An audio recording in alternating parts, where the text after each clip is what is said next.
I try to keep my chat open too, but sometimes it's hard for me to like see the screen and see the chat, but I try to keep that open. So if you want to communicate in the chat, you can do that as well. But at any time, you can also, you know, use your beautiful voices. Okay. So I am going to start by just sharing my screen with you. We'll look at the syllabus. Actually, hold on one second. Let me pull up my syllabus and then it will be available for me to share with you. All right, let's see if I can find it now. If you are wondering where these things are that we're going to look at, 3 documents, they're all located in the class in that blue box on the left that says syllabus or course syllabus or says something like that with a syllabus. And so that's where these little guys are located. Let me get my chat box up here, one second. Okay. All right, I think we're good to go. So pretty much every syllabus is going to look the same that you see in this program. It's going to have like the course title at the top. These actually say that we're doing like online or hybrid classes, what semester, how many credit hours, yada, yada. The clock hours means how many hours that what I call are butts in the seats, like how many hours of class we're supposed to have. And then outside hours means how much homework you're supposed to have, minimum, all right? There aren't any prereqs. This is the first class. And the book is that Communication in Our Lives textbook. And I will be your tour guide during this course. Each of these syllabi also have the course description. It's there for you, and some other fun stuff. Other interesting things to note is the attendance, the course requirements. So with these hybrid classes, every day that we have class, there has to be activity in the Blackboard. So when we look at the lesson plan, you'll see Blackboard attendance activity. And that's why those are there, because every day that we have class, whether you attend the Zoom, participate wildly in class, but don't complete the Blackboard activity, it's like you never attended. So suffice it to say that that is an important, like, you know, cherry on top of the sundae. In order for me to be able to post attendance for you, we do need activity in the Blackboard. The grade to pass this class has to be 77% or better, all right? And then these percentages will change depending on what class we're in, but these are the allocations for how much of the points are where. So 10% I put in the test and quizzes, but we don't have any tests or quizzes in this class, so enjoy it. It's the only class where you won't have any. Instead, we take out the tests and we put in some speeches. Okay, so that's what we have in this class instead. A bulk of the point values will come from assignments that you'll be completing, and we'll talk about those. Your PPS is your professional performance. And then the final exam category, that's going to be another speech. Okay, so there's like a midterm speech and there's a final speech. Okay. Here's the grading scale. If you forget what it is, 93 or better to get an A, below 77, failing. And then this is always an important place that you can look to see what we're going to be learning in the class. So under the course objectives, it gives a list of all of the objectives that we need to meet, all of the learning objectives for this course. Okay, so that's pretty much the syllabus in a nutshell. Any questions about that?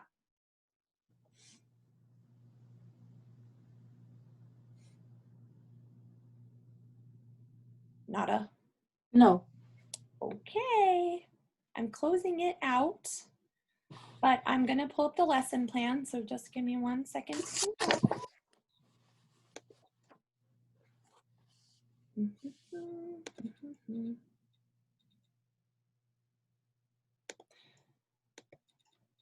All right. So you'll notice as we look at this lesson plan that it mirrors the Blackboard. So the process is kind of that I map out the class, I make a skeleton outline of the class, and then that's the content that I transfer into the Blackboard. So it's the same whether you're looking at this paper document that I've, or electronic document that I've uploaded in the syllabus area, or if you're looking at the Blackboard, that content should be the same, okay? So this just gives the meeting times. I gotta make myself a note here really quick.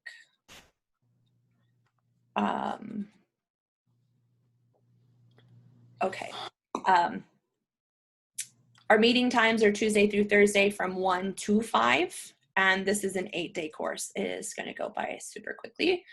And then this is the point breakdown, okay? All of our classes that we have are gonna be 1,000 points, all right? That will always remain the same, unless at some point they tell me I have to change it. And so then this just gives the blow by blow.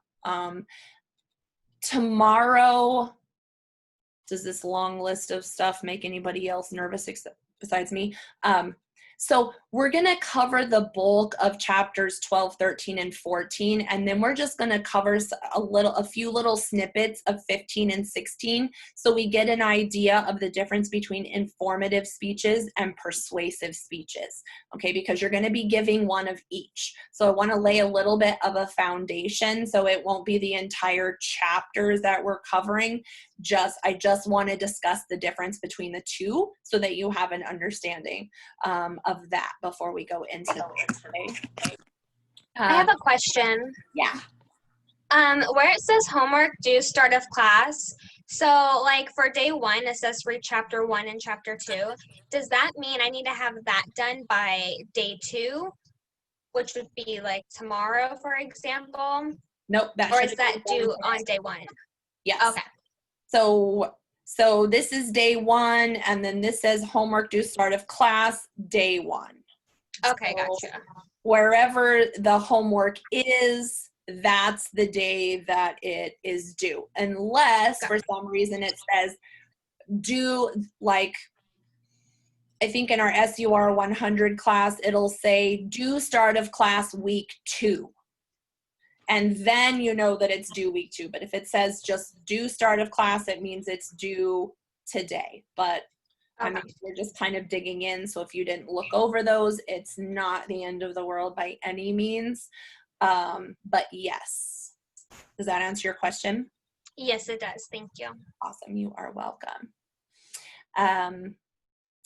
So let's see. So on, I guess day 2, that's tomorrow. Okay, so tomorrow we'll look at some more content of the book. Those chapters are listed there. We'll also talk a little bit about APA format. Anybody know what language I'm speaking there? Anybody know what APA is? No. It's a form of writing that's used in graded papers. You are absolutely right. So there's two main types of formatting guidelines when we're writing papers. APA is one of them, and that's the Psychological Association, American Psychological Association. And then the other one is MLA, which is more for like scientific based stuff. So we're going to use APA guidelines.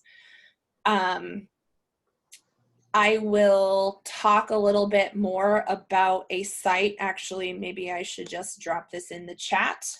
If you want to know more about APA guidelines, which you should want to know more, if you visit the OWL Purdue website, I'm typing it in. This would be good for APA formatting.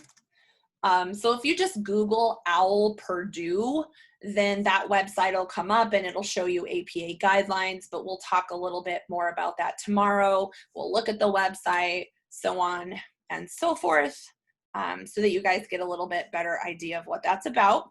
And because this is a degree program and we do not have an English component, we are tasked with the responsibility of making sure that you can write a paper before you graduate. Because let's say you want to go on and pursue a bachelor's degree and they look and see that you have an associate's degree, they're going to assume that you have a certain level of knowledge, right? And you're paying for a degree. You're not paying for a certificate. So having said that, this is going to be a common theme through your entire program, where we are going to be learning and practicing writing, and it will start right off the bat here. Okay.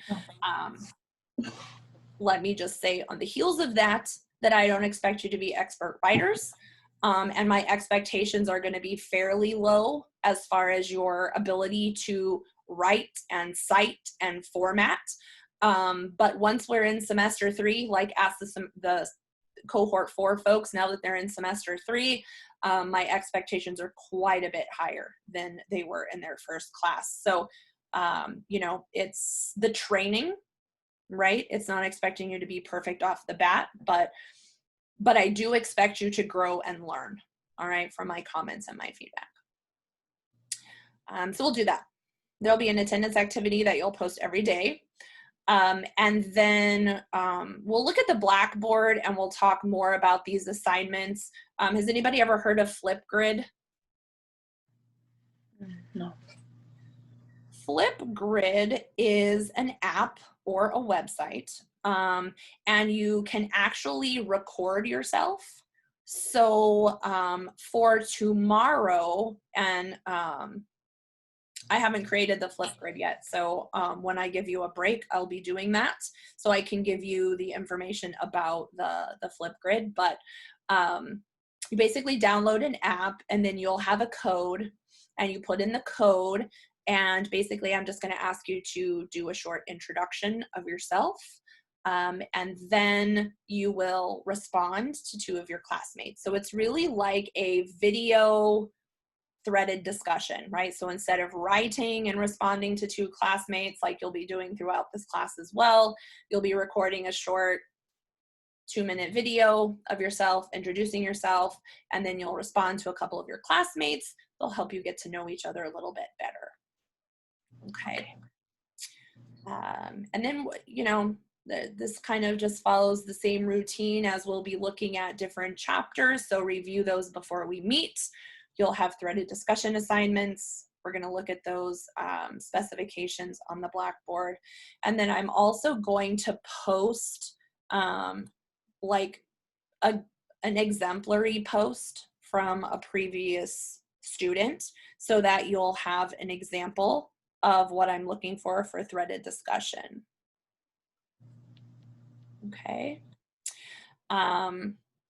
So we do have 2 speeches. So day 4, which is 10/7, we'll start our speeches, but that is when they are due. Okay. And that'll be our informative speech. We'll have 2 days to do those. And then we will, on 10/14, we'll start our persuasive speeches, and we'll do those. We'll have 2 days to finish those up. And then you'll have several threaded discussions. So let me stop here and just pull up the Blackboard so that you guys can see what I'm talking about as far as threaded discussion. Okay, so this is our course. And course content is typically where I'm going to put everything. There's our Zoom link. It's located in the same place for SUR100, just at the top of the course content there.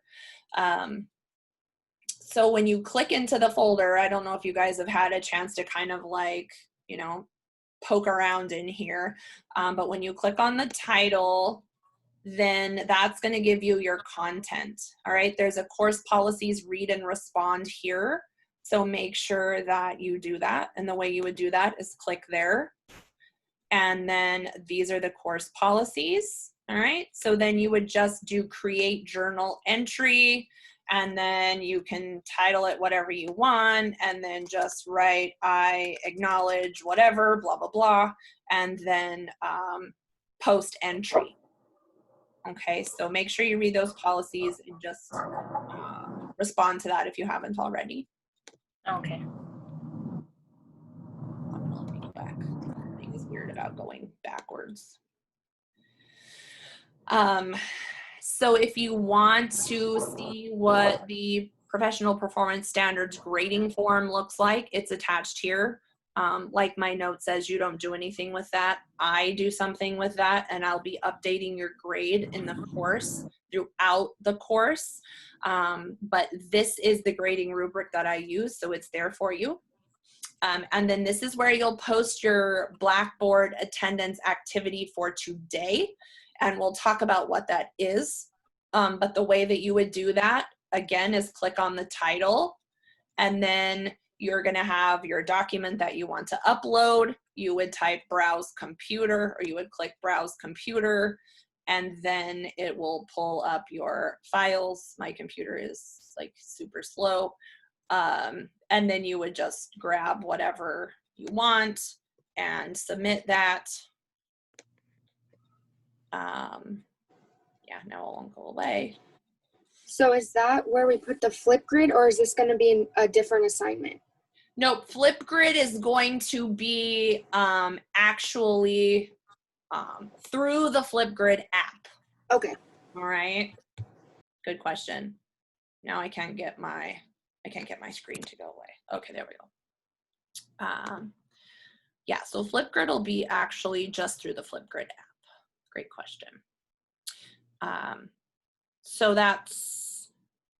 you do have the ability to add a comment. Do not copy and paste your assignments or type into this comment area unless it's just simply a note that you want to say, hey, ignore the first submission, you know, it's wackadoodle, I don't know, whatever. But please do not type your assignments into here. I cannot grade them. I can't post comments on them. I can't give feedback for you. So please don't do that. If you do, I will give you a 0 on your assignment, and I will kindly ask you to resubmit as a document, okay? Anyhow, browse your computer, choose the file you want, and hit submit, and it should be there for you. What I always do with my own classes is I circle back just to make sure that it did attach, because technology happens. Okay, so that's our today. Here's our tomorrow. The chapter PowerPoints are there for you, and then this is where you would post your activity. But I want to get to a threaded discussion. So let me go here. Actually, let me go back. So here's on day 3. This is some heavy lifting, folks, so make sure that you don't wait till the last minute. With these threaded discussions, even though threaded discussion 1 and 2 is not due until Thursday, if you don't post until Thursday at 12:59 p.m. because it's due at 1, there's no time for your peers to respond to you. And to receive full credit, you need to post your initial response to the threaded discussion and then respond to 2 of your classmates. So if you don't at least give 24 hours, then it doesn't really give time for your classmates to respond. So, you know, post your initial responses in a timely manner. If I do see that you're posting initial responses and your 2 peer responses like really late, close to the due date, then I will not be awarding full credit. So just make sure that you post them in a timely manner. But I want to just show you, so this is what you'll see. You'll see these little threaded discussion links, and it just reminds you to post an initial response and respond to 2 classmates by the due date. You'll click on the title, and you're not going to see anything. Don't freak out. Okay, click create thread. And when you click create thread, then it's going to give you your directions. So here it says using the communication models in chapter 1, do some things. So describe communication in your family. Which model best describes that communication? What does that model highlight? So talk a little bit about the logistics of the model. What maybe some things they hide, and then how could it impact you as an ST? So I always try to, and you'll see on these threaded discussions where I kind of circle around and say, hey, how does it impact us in the field? How is it going to impact your chosen career area, right? So just learn from my mistakes. I have had situations where I was responding to my own threaded discussions for my own class, and I was just typing it right in this box, and then technology happened and I lost the whole thing. So my suggestion would be to type it in a separate Word document, get it how you want it, and then copy and paste it into here. That way there's less chance of you losing all of your hard work. And I don't know about you, after I like pour my heart and soul into writing something and then it disappears, I really don't want to rewrite it again, right? Like that really stinks. So anyways, that would just be my helpful little suggestion there, because nothing's worse than that. All right, so then once you type your goodies into here, then you would just hit submit.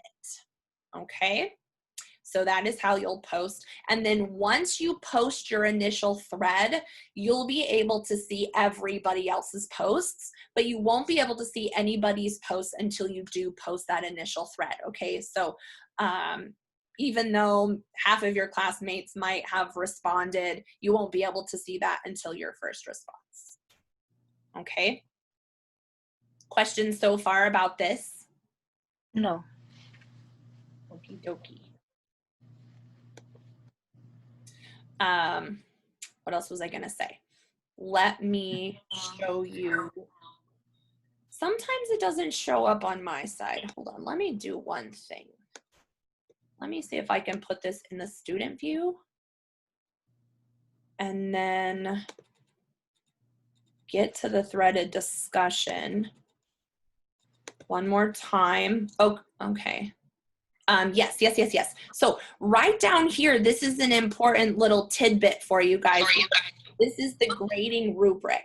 So if you click on this little thing that says grading information, it's going to, hopefully, I have to move my chat box, show you the rubric. And I think, yeah, if you click on that little box, then you're going to see the criteria that I'm going to be grading your assignment by. Okay, so the things that I'm looking for are content, which is this top row, timeliness, writing, and participation. So this is what I always say, and this is a joke, but choose which grade you want to get and then just meet that criteria. Shoot for that, okay? So I always go way over here because I want to try to get 100%, right? So if you were trying to get all of your credit for this threaded discussion assignment, then you would want to make sure that all of your responses are insightful, original, accurate, and demonstrate some understanding of the concepts, right? You'll probably see at some point I write something that says, you know, your comments were substantive or they weren't substantive, right? And what that means is that I want a little more meat and potatoes in your response, right? 1 sentence isn't going to get you full credit, right?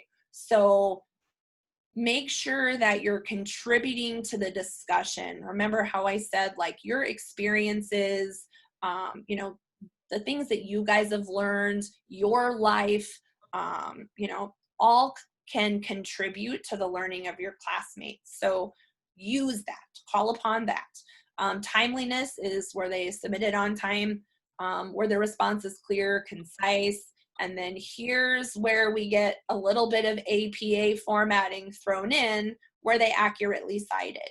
So accurately citing something means that in the body of whatever you're writing, you're giving that author credit, right? So if I used the textbook, let's say, to help support whatever I'm saying, because if you don't use some sort of research to support what you're saying, it's just an opinion, right? So we always want to make sure we're using a resource, and our textbook is the first go-to place, right?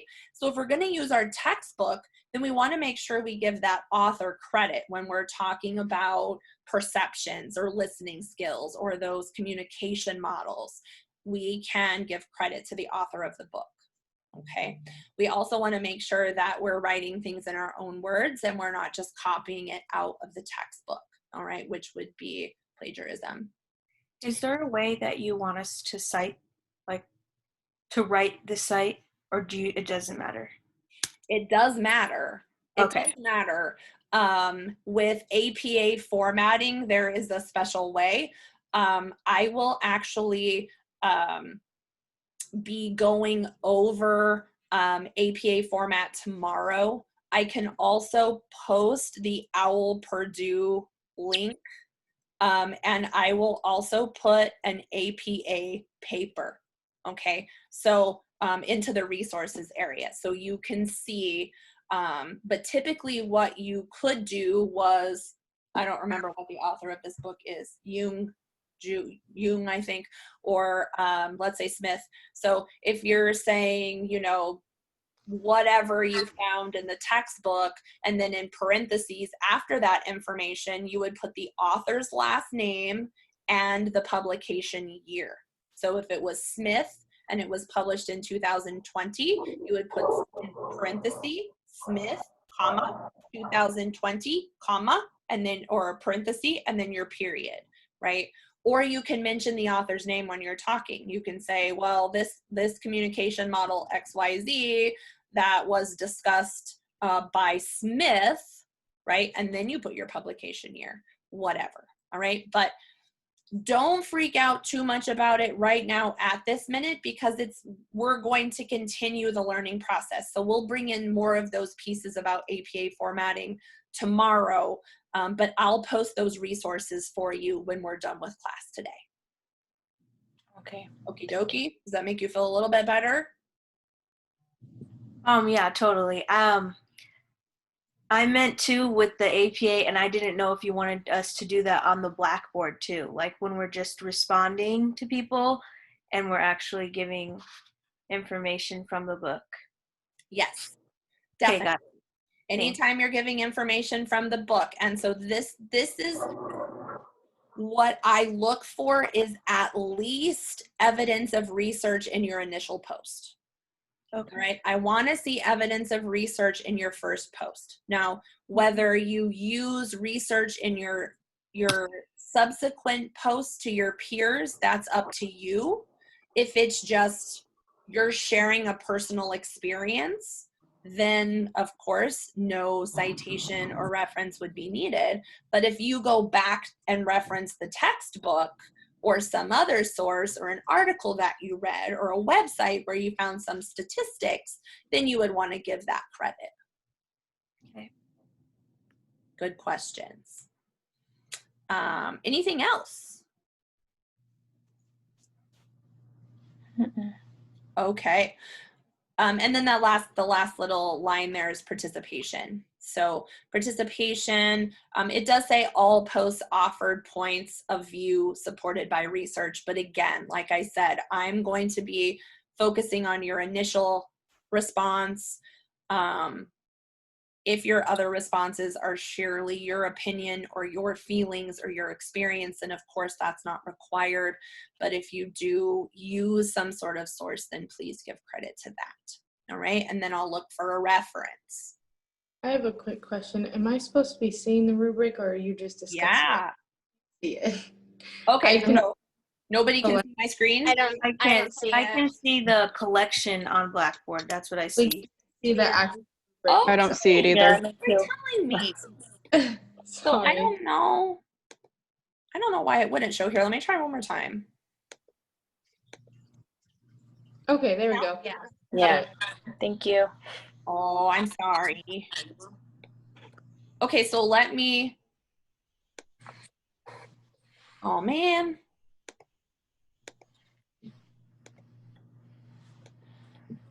Okay, so just again to back up about what I was talking about for where you find the rubric.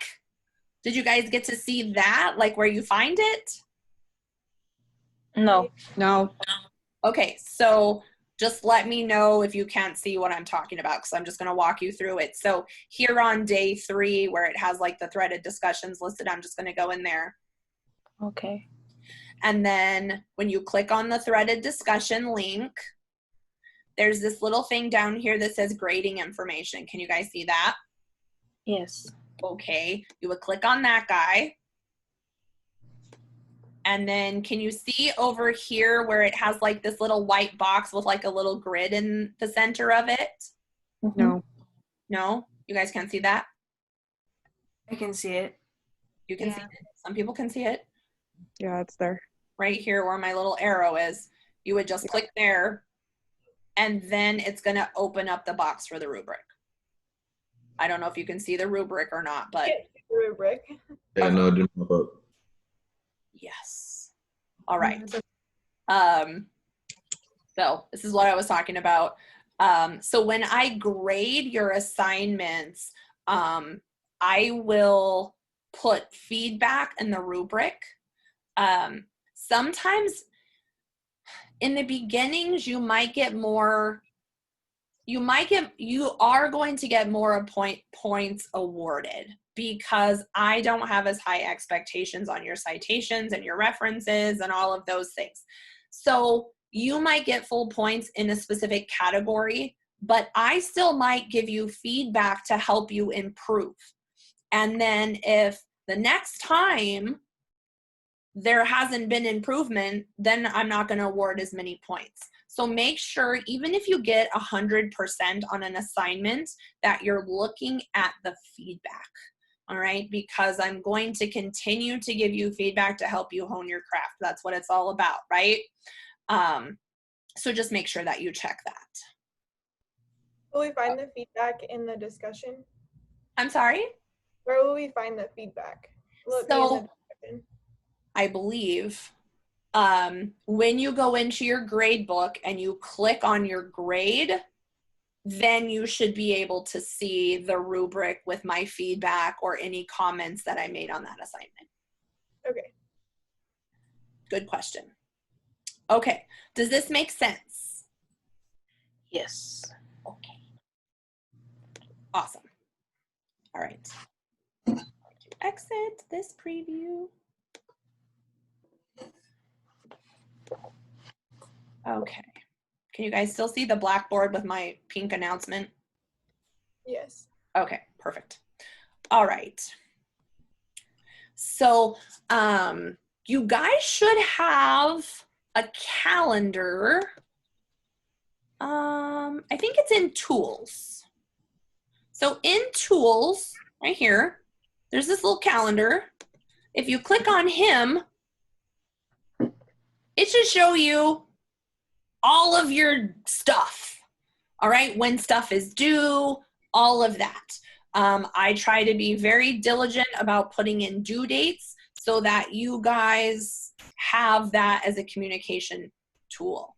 Okay, so if there is a due date, it will be there. And because I have 3 million classes, like yours isn't going to look like this. Yours will just have your class info, but see all these blue check marks? This is all of my stuff. So it's not going to look as crazy, but that tool is there for you, and it should be helpful for you.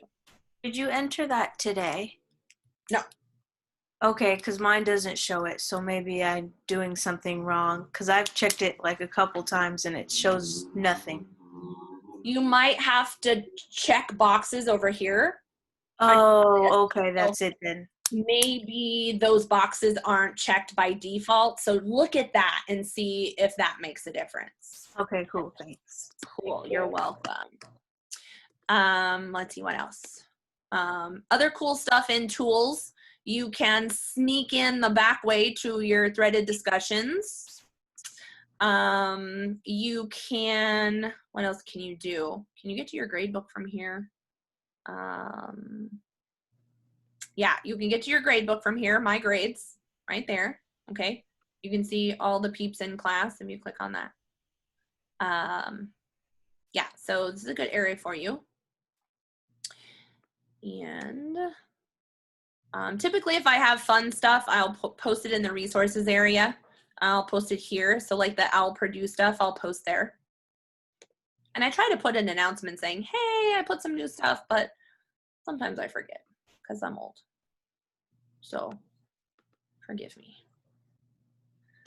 All right, day 4. So day 4 is when we're going to start our informative speeches. So that's when your first speech will be due, and that's on 10/7. So we have about a week to get those speeches done. So let's talk a little bit about that criteria. I'm going to make it a little bit bigger. So this says to use PowerPoint, but you don't have to. If you want to use something like Prezi or Google Slides or something else fun, you can. Maybe just run it by me first if it's kind of crazy. But, you know, you guys, I want you guys to have autonomy.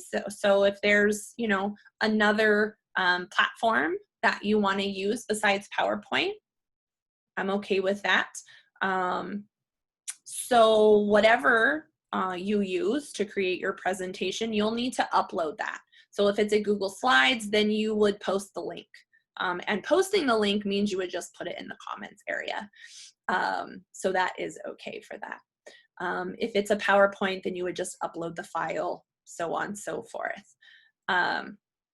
So for the informative speech, who knows what it means to inform someone about something? Give them information. Yeah. You're giving them information. Has anybody ever given an informative speech or had to teach someone how to do something? Yeah. Probably most of us, huh? Mhm. So that's what we're going to do for our first speech. There is a website that I found that was kind of interesting, so I posted it here. You can look at it for some tips. And then again, we'll go over some of the chapter content tomorrow about informative and persuasive speeches. But here's some little tips that I just jotted down from the book.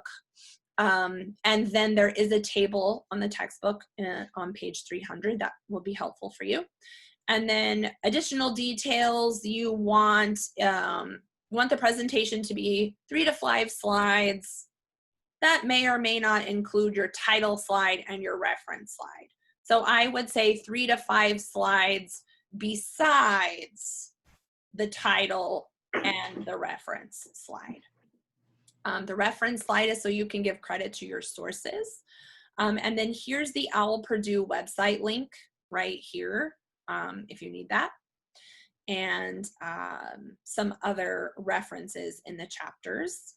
And there is a grading rubric associated with this too. So you can get to it the same way that I showed you to get to the threaded discussion rubric. And you can take a look at that to see what I'm looking for. And then it's worth 100 points of your grade. Okay. So that's our informative speech, day 4. I'll try to remind you of these things as we go along. I'll post an announcement every day. So please check your announcements every day.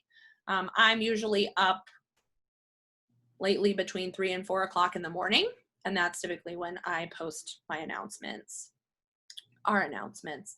And then there's that Blackboard activity when you get ready to submit that. I keep track of time here. Okay. Day 5 is kind of more of the same stuff. I don't know that I really need to click in there. Threaded discussions are going to be the bulk of your homework and your 2 speeches. All right. And then on day 7, 1 week later, after we've given our informative speeches, we're going to give our persuasive speeches. So have you ever tried to persuade anybody, change their mind about something? That's what we're going to do. So persuasive speeches are more trying to get somebody to kind of come to your side of the fence, right? Let's say you support immunizations, or maybe let's say you think immunizations are terrible, right? And you want to persuade someone to have the same belief, right? Then that is what a persuasive speech is for. Again, I put some resources here for you, and you can use PowerPoint or whatever, but it needs to be uploaded to the Blackboard by the 14th at the start of class. Again, 3 to 5 slides. It's the same criteria, but instead this time you're going to be focusing on persuading us on something. So these topics tend to be a little bit more controversial, right? You're not teaching someone to ride a bike. That's probably not that controversial for the most part, right? Could be informative, how to tie your shoe, whatever the case may be.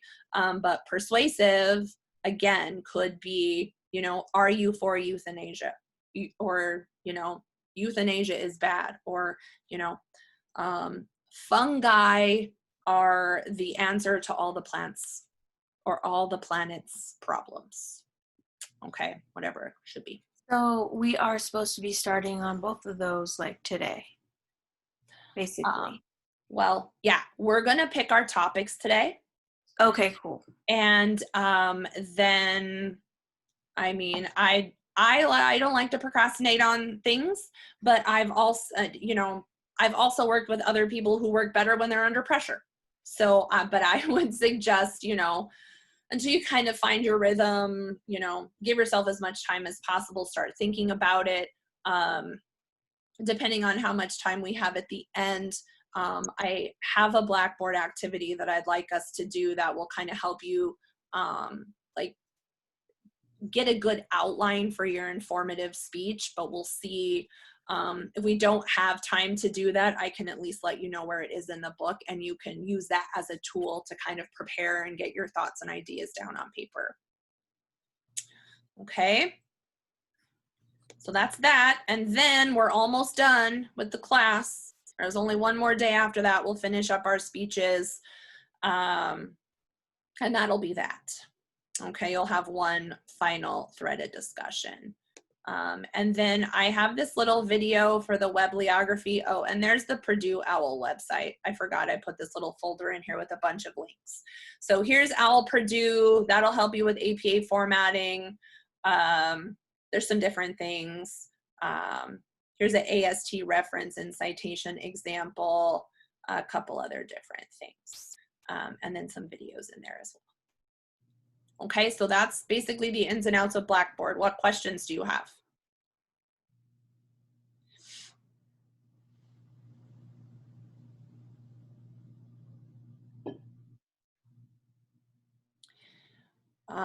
Everybody know where the library is? Right here.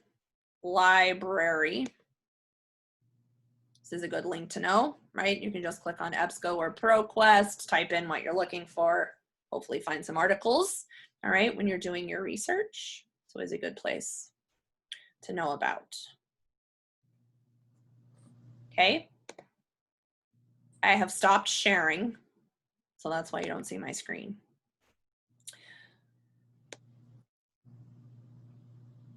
No questions about any of that stuff? That was like a lot of stuff I just threw at you. No. Okay. I just have questions about the topics, but you said we're going to pick those, right? We're going to pick those. What questions do you have? Just kind of, are you shooting for us to kind of stick to like a certain area of topics? I know you gave examples, but I'm just trying to like see. So no, I don't think we have to stay like we don't have to focus on healthcare. Or we don't have to focus like you can do whatever you want. I would say the more specific the topic, the easier it's going to be, right? You don't want to like take on the whole world. You only have about 5 or 10 minutes to talk about it, right? So I would say the more specific we can be, the better. And when we do choose our topics, I'm going to give you the link to the document, the Google Doc that I created in the chat, and we will all experience the Google Doc simultaneously, and you will put in your topics. And I'll be able to see them at the same time. And if I think they're too crazy or they're exactly the same as somebody else's, then I'll be communicating with you simultaneously so that we can get those topics figured out. So I'll be there to like guide and suggest. But yeah, so an informative something, you're going to teach us something. Got it. Or inform us about something, right? But I would say as specific, as you can be, the easier it'll be for you. Okay. What else? Are we picking one topic for both speeches? 2 different ones. 2 different ones? Okay. Yeah, but that's a good question. If you have some sort of broader topic and you want to break it into an informative piece and a persuasive piece, I think you could do that. I'm not sure. Oh, so here's an example. We'll go back to immunizations. Maybe the persuasive part is, MMR, measles, mumps, rubella is, a safe immunization, right? There was some scuttlebutt about does it cause autism. So you're saying it's safe and that all kids should get it. That's your persuasive piece. And then the informative piece could be the history of the MMR vaccine, like how it came to be, right? That's informative. You're going to teach us about how that vaccine came to be, but then you're going to persuade us to get our kids inoculated with it. Does that make sense? Yes. So it could be something like that too. That's a fantastic thought that you had. What else?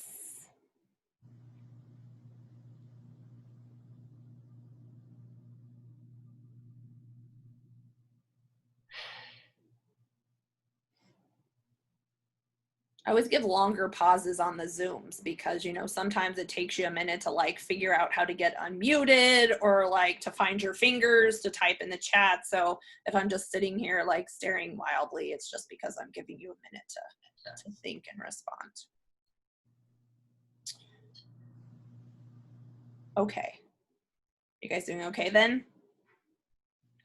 Yeah, you still got another like few minutes in you before I give you a break. We can start a little bit of a discussion and then I'll give you a little bit of a break. Sound good? Yes. Okay, so what is this class? Communication. Yeah, communication. So think for a minute about experiences that you have had that was like a fantastic example of communication. Like it was like top-notch communication. Can anybody think of a example or experience that they've had that was just like that was the best ever?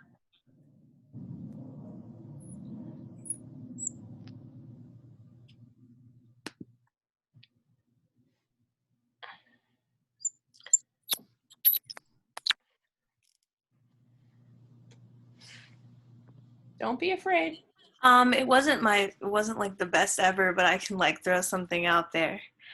So I used to go to Job Corps and I lived there for about 3 years and I had like so many different types of roommates, like from Native Americans to Africans to Chinese, and it was always something really special and new because they like the way they live, they bring it to America.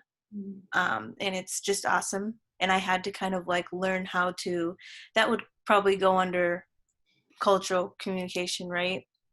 I had to learn to like communicate with them, and kind of they taught me how their culture communicates. And because at first I kind of thought that a lot of them were just kind of being shy, but in their culture, sometimes not talking is out of respect. So those are things that I had to learn, and it was just like really cool to figure that out throughout the years.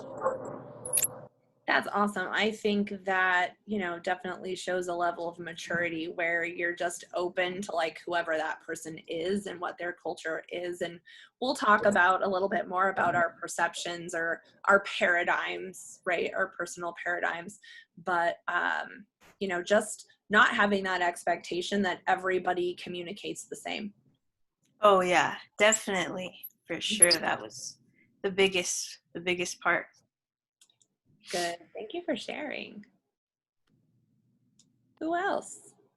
I don't have a specific example, but I would just say whenever like I'm in a fight with somebody or a disagreement, my favorite is just when, you take some time to calm down and don't immediately just start yelling at one another. You take some time to digest the information and just kind of sit there and are like, okay, am I acting irrational? Are they acting irrational? Should I apologize?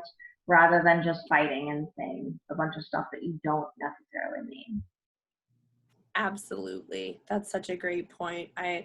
One of my deans in the past, she would always say, you can't be afraid to have the difficult conversations, like don't just get up and walk away. Like you have to be willing to like sit down and get in the weeds and just kind of talk it out, right? Absolutely. Yeah. I feel like what I was going to say kind of relates to that too, but in a sense of like when you're living with roommates or family or just about anybody else, communication is absolutely key, because if something's bothering you and you don't bring it up and you don't communicate on that, then like you're just going to, it's all going to be bottled up and you're going to forever have these emotions and it's going to turn out really bad. So like communication, hey, you didn't do the dishes last night, what the heck? Or hey, you left the house a mess, what's going on? So I feel like communication in relationships, and whether that be professional and personal, is just like the number one key. Like communication is always key. Absolutely. That reminds me of one thing that it says in the text about how Americans indicated they like surveyed a whole bunch of people in the United States, and they indicated that the number one reason that marriages end in divorce is because of lack of communication or poor communication. And I think we might be able to extend that to just relationships across the board, like you said, professional, personal, whatever. That poor communication can definitely be like the beginning of the end. For sure. Yeah. I actually have one. When I was doing an orientation at a job, they told us not to tell the patients that got bad diagnosis that you were so sorry, because that insinuated that you had some fault in diagnosing them. Interesting. Yeah, that kind of goes along with the concept of like not writing checks that you can't cash. Like we kind of have a similar thing in surgery where you don't want to promise the patient that they're going to be okay. Everything's going to be okay, right? You're going to be fine, because we can't really promise that, right? We can promise that we're going to do the best that we absolutely can to take care of them. We're going to do everything that we can. But promising that they're going to be okay is something that we can't do. So yeah, very interesting. For me, one example that stands out in my mind was I was teaching for another school, and all of the surg tech faculty was like in one it used to be a classroom, but they turned it into like our department office, I guess. And so we had cubicles, and 2 faced this way and 2 faced the other way. So we were kind of back to back. But my coworker like sat across from me, like over here. And he was new. He had just recently been hired. And, you know, so we would often like turn to each other and be like, hey, you know, kind of run an idea past each other or whatever. And I remember the first time that I ever did that, I was like, hey, what do you think about this? And he was working at his computer, and he stopped and he turned his chair towards me, and he just put his hands in his lap, and he just sat there and just did nothing but listen to me. Right? So it had really never dawned on me until then how integral just paying attention is in the communication process, right? Have you ever been talking to someone and they're like on their phone, right? They're like, right? Does that annoy anybody else when you're like, hey, Yes. like, Very hello, much. me? Like I'm talking to you, right?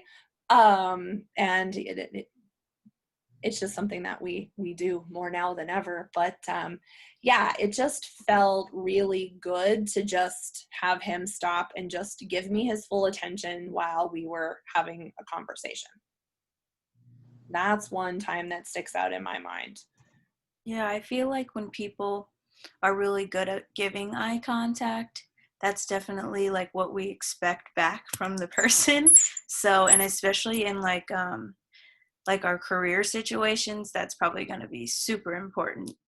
They're going to be like, okay, this girl is not paying attention. She doesn't even care. Right. That's a really great point. In the operating room, like this is what you see. Oh, this is a lot of what we see of people now anyways, right? Eyes. But all you see is each other's eyes. And a lot of times that's going to convey a smile or a sadness. Or I can remember I was a student. No, I had just been hired after my externship, but I was still with my preceptor and I was taking call with her. So when she would get called in, I would get called in too. We'd go in together. And we got called in for a ruptured abdominal aortic aneurysm, which there's a 95% mortality rate with what we call AAA, ruptured AAA. And so the patient died on the table. It was my first patient that ever died on the table. And it was 6 hours into the surgery that she died. Well, they quit working. Surgeons quit working. And I didn't realize what was happening, like at first. Like I was my preceptor's name is Marilyn. So Marilyn was across the table from me on one side and I was on the other side. And the surgeon just kind of stuck the suction in the abdomen and it was just suctioning out a bunch of blood and they're just standing there. And I thought, what the heck is going on? Like, what are they doing? Why are they stopping? And I looked across at her and I just saw this tear. Like, you know, there's like this much space between her eye and her mask. And this tear just like slipped down into her mask. And I was like, we're done. That's it. This patient's done. And, you know, so eyes can definitely be a huge communicator, especially when that's all that we have. But on the flip side of that, knowing when to keep your mouth shut and your ears open is equally important in surgery. And actually had a student not that long ago where the manager of the clinical site said, we absolutely love this student. However, they will not stop talking. They will not stop talking long enough to pay attention to what is going on in surgery, right? So especially when you're new, like 2 ears, 1 mouth, right? Listen twice as much as you speak, you know, so that you can focus on the job at hand. But this student just was really talkative and really sweet and awesome, but just wanted to chat. And they didn't hire her because of that. So, you know, those are important factors for us to think about as well in surgery, where it's communication is extremely important. It's also important to know when to just. Is it bad that that's kind of part of the reason? Because I do have two friends that do it, and that's part of the reason why I was excited, because we don't really talk that much. And I've been through so many like customer service jobs, and I was on the phones, and I'm just like, I'm gonna be excited to just kind of not be talking constantly the whole time I'm working. For sure. For sure. I guess there were times when I got a lot more comfortable with like the surgeon that I was working with and those kinds of things. But I was always the type to just want to focus when everybody else was kind of talking about like, what did they do last weekend and what new movie they want to go see and all of those things. And I just was more of the type where I just wanted to focus and do well for the patient. And so, yeah, I mean, definitely, especially in the beginning, I think that's the way to go. And that's okay. That's great. Yeah.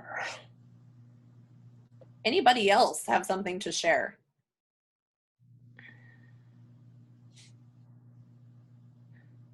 I'll share. One time that I saw a good kind of breakdown, or not breakdown of communication, but communication working really well was I have a bachelor's degree in art education.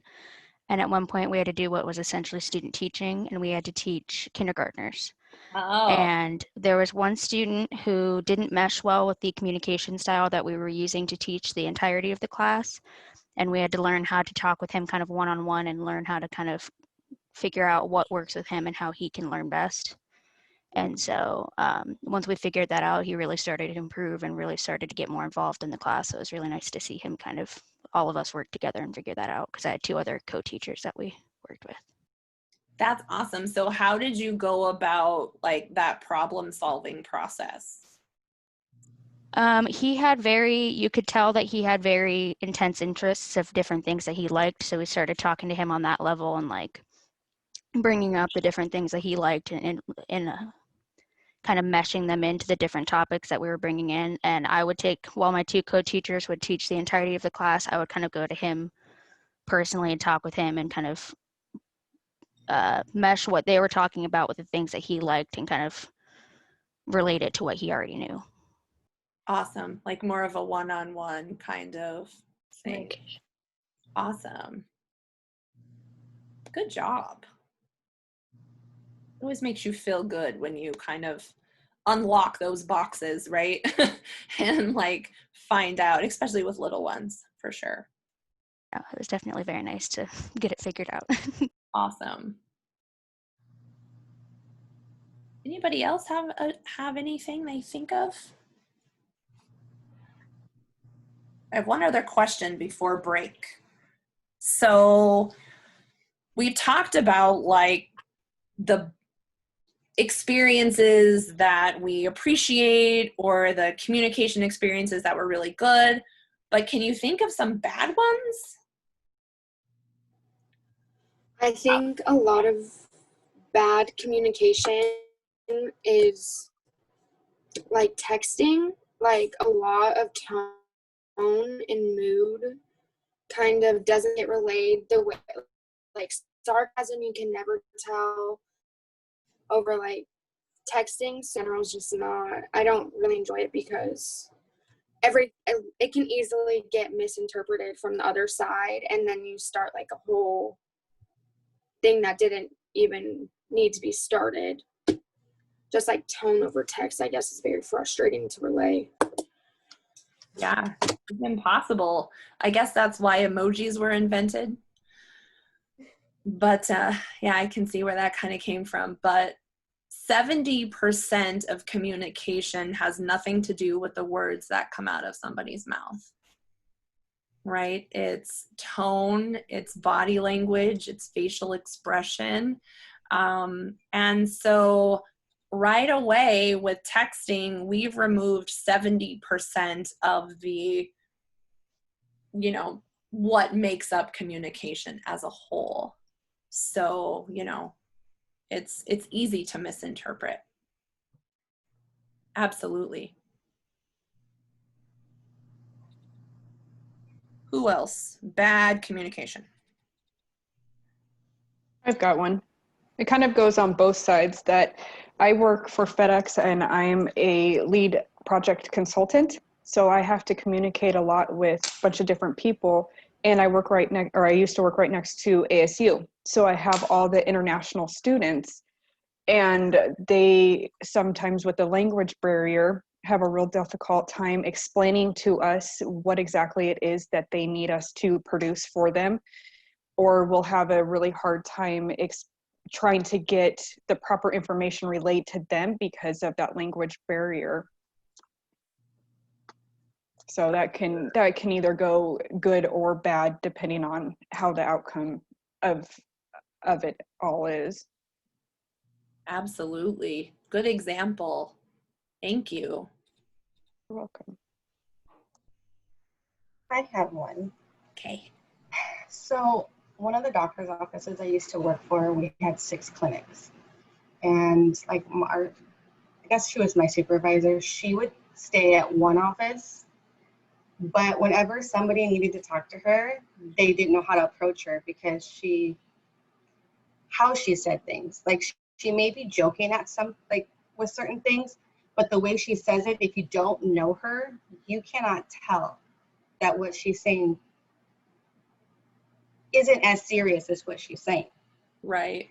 And so a lot of people would not even go to her to ask her a question. Or if we were having issues with either a patient or with one of the other employees, she would have she'd pull me aside and be like, hey, can you talk to him? I'm like, it's not my job. But I did it because I knew how to talk to them to get them to understand without making them feel like they're this big. Mm-hmm. Because that's how she made them feel. Right. So, I don't know. I have a boss like that right now. Same sort of thing. I mean, but she's kind of the opposite. Like her demeanor is, I don't know. She'll say nice things and her demeanor is bubbly, but you can tell there's this passive aggressive, like belittling kind of, vibe going on. So even if she says something nice, that you don't really trust that she means it, and that's a constant. It's constant head games because you just you're always thinking, what are you really telling me right now? Because your words are saying one thing, but your energy is saying something totally different. So yeah, that's bad communication in my mind. Yeah. That's that incongruency, right? Of a tone or some words may sound a certain way, but the body language or the facial expression is not matching, like, the words coming out of my mouth kind of thing. Mm-hmm. Yeah, I had a manager in the past when I first started teaching, and like only half of the information would come out of her brain, and like the other half would just stay in here. And so she would tell me things and then expect me to do it or execute it, but she only was like telling me half of the story, right? Have you guys ever known anybody like that, where you feel like you have to like go like this to like pull information out of them, which is frustrating, right? And so yeah, communicating with her was awful. I work at I don't know if anyone's gonna know what this place is called, Delight Healthy on the Go. It's like some I've been there. Restaurant. I don't know. I know the owner, and that's how I got the job. But regardless, communication is like so important in a business like that. Like right now, we are doing drive-through only. So on like a Friday morning, we have a line wrapped around the building and down the street. Wow. And so we're crazy busy in there. We've got maybe 12 employees on the floor. That's including front of house, that's including kitchen, that's including our expos and our cashiers. And a lot of the times what'll happen is someone gets up to the window and says, actually, you know what, can I add this or can I change that? And then the cashiers will just bring something in, but they won't say, hey, this person's at the window. So the kitchen just makes it as if it's 10 cars behind the window. So then with that, it's like a domino effect, because there was lack of communication to begin with. Then now our kitchen is not making that right now. So now these cars all have to wait until this person gets their food. So then now we have a longer wait time. Well, then the barista is now way ahead on drinks. So we've got drinks melting. And it's just like, it's a complete domino effect, all because of someone's lack of communication. All they had to do was communicate with the kitchen that, hey, this person's right here. We need this on the fly. Let's get it out real quick. And all that could have been prevented. But instead, one small thing caused such a big like concern, you know, and then not to mention I have 15 mad customers because they've been waiting in line for 15 minutes, you know. So it's just like something so simple. And that's the thing with communication is like, you have to, it's better to over communicate than it is to just not communicate enough. Otherwise it could lead to much worse things. Absolutely. Those little domino effects that turn into big things happen in the operating room too, you know, and just with like interdepartmental communication between the operating room, recovery, you know, pre-op, sterile processing, materials, x-ray, you know, pharmacy, pathology, like all of these different departments working together to care for a patient. And if there's one little glitch, then that causes that, you know, that domino effect down the line. Yeah, for sure. I have a question. Yeah. So when you're working in the OR, would you say, generally speaking, like communication is pretty clear as far as what you're doing and steps you're taking? And no, I don't know. You would hope so. You know, there are practices that are in place. There are policies that are in place. I guess it's like any other department. Like, do they do what they say? Like, they made a policy. Are they following it? Like, are they doing it? So, you know, it should be, for the most part, it should be clear, should know what is going on. But, you know, so I don't know. Let me see. I'm thinking if I could give you a percentage of the time. I would say 95% of the time. You know, things are straightforward, things are clear. But there are some times, one situation that jumps out, and I don't know if this is like kind of to the point that you're thinking, but I'll be happy to, like, you know, just dig deeper, and I'll help answer your question however I can. But I was working at a small community hospital, and I was on call, and we had like a new surgeon that had just come on board, an OBGYN. And so we get this call in the middle of the night that he has a case. It's like, it was like a ectopic pregnancy or something, which is an urgency/emergency, depending on if it's ruptured or what. And so we're like, okay. So I asked the nursing supervisor when she called, what type of case is it? Because they can do it laparoscopically, right, with a little incision and a scope, or they can make an excision and dig in there and take it out, right?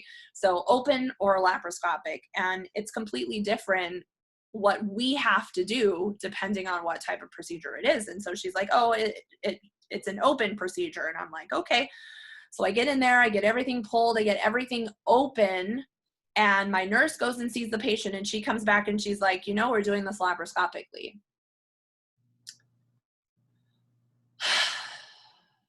Okay, right? So it's a whole bunch of stuff that's wasted. Like, you know, I would have rather the nursing supervisor just said, you know what, I don't know. Why don't you get here?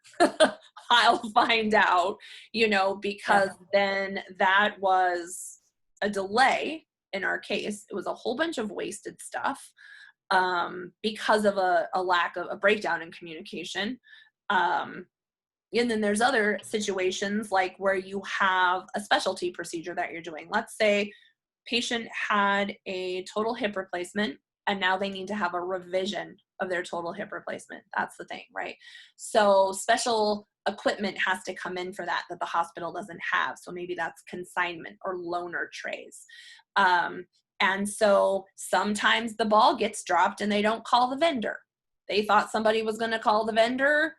Somebody else thought somebody was going to call the vendor. You get there, you get your cases open, and you're like, okay, where are my trays? And they're like, well, I don't know. And then everybody's going crazy to find the trays, and then you figure out that the vendor was never called and they didn't even know that there was this case going on, and now the patient is here and ready for surgery and it has to be canceled. Right? That sucks. So there are some situations, but there are things that we can do to mitigate that, right? Like before you open your case, you know, it says on the schedule, strike or whatever, okay, go do your homework, first of all, and be like, hey, where are the implants? Do we have the trays? Whatever the case may be. It may still get canceled, but at least you didn't open everything under the sun and then find out that you don't even have the equipment that you need. Or the schedule says that it's a certain side of surgery that you're doing, and positioning is a thing, you know, like if you're doing a right hip, they have to be left hip down and the patient's all positioned, and then the surgeon comes in and is like, it's a right, you know, and you have their right down. And so there are situations, but if we know the right questions to ask, and hopefully, you know, that's one of my jobs, you know, and the faculty here is to just teach you what questions to ask so that, you know, you guys can help mitigate those situations as well.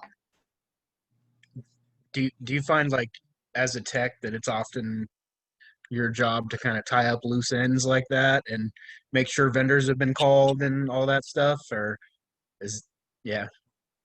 It does kind of seem like that, or to at least ask those probing questions, like, you know, and be knowledgeable enough to know that, like, if you're doing a breast augmentation, like, do we have implants here? Like, you have an understanding that the hospital doesn't just keep breast implants on the shelf. Like, those have to come from the vendor, and the vendor doesn't keep a large stock of those either, right? So if you're getting ready for your case and you're like, okay, like, where are the implants? That sometimes purchasing orders them, sometimes the office orders them, depending on if it's a insurance is paying or it's patient out of pocket or whatever the case may be. To say, hey, I don't see these things. Are they here? You know, so for us to have that awareness is super, super important. So it's a team effort. You know, I mean, nurses are asking those questions too, and anesthesia should be, and surgeons should be. But interestingly, it seems as though we need to know all the questions to ask for all the players that are involved. Unfortunately, you know, like you're doing a fracture and you're like, okay, well, do we have x-rays? Is radiology been called? Do they know that they need to bring the C-arm here because we're having a case, doing this case? Or, you know, is the surgeon going to need x-ray or whatever the case may be? Because I don't know why. But there's a lot of, I think, responsibility that lands in our lap because, and here's the other thing, you fall in love with your surgeons. Well, not all of them, but you'll build a rapport with them even if you don't think they're that nice. And then you feel a sense of responsibility not only to your surgeon but to your patient, right? So and you don't want to let them down, right? Because I'm assuming that we're going into healthcare, like most of you have told me, like, I want to help people, right? So that means helping the surgeon to help the patient. And when something happens, and there's a situation that you feel like you maybe could have helped out with, and now it's causing a negative outcome for your surgeon or your patient, you feel bad, you know. And you know, I was in a situation where they were the wrong breast implants. There was no way that I could have known that, but I could have told the surgeon or asked the surgeon, hey, did you check to make sure it's the right implants? Like, I could have asked that question, and now here we are in the middle of the case. The pocket is prepared for the implant, and the surgeon asks for the implant, and the nurse shows it to him, and he's like, that's a saline implant. You know, we're supposed to have gel implants. And she's like, no, this is all we have. So now he's mad. And I feel bad because I love him, because he's like my favorite surgeon on the planet. And now the patient isn't going to get the breast implants that she thought she was going to get. So the surgeon has to go out and talk to the husband. And now the husband gets to make the decision. Like, what would your wife want? Do they want saline? Would she want saline implants? Or does she not want us to continue with the surgery? Like, what would she want? Should we just sew her up and wake her up and bring her back later? Should we put this implant in that we already have? Like, what do we do, you know? And that was because of a breakdown in communication on the purchasing manager's part. But just those checks and balances, you know, just like not assuming that somebody asked the question, you know, or whatever the case may be, you know.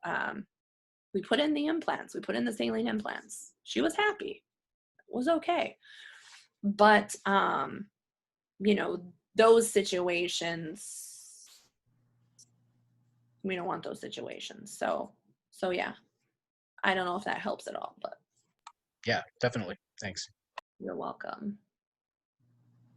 What else? I'm talking an awful lot. I could listen to those stories all day.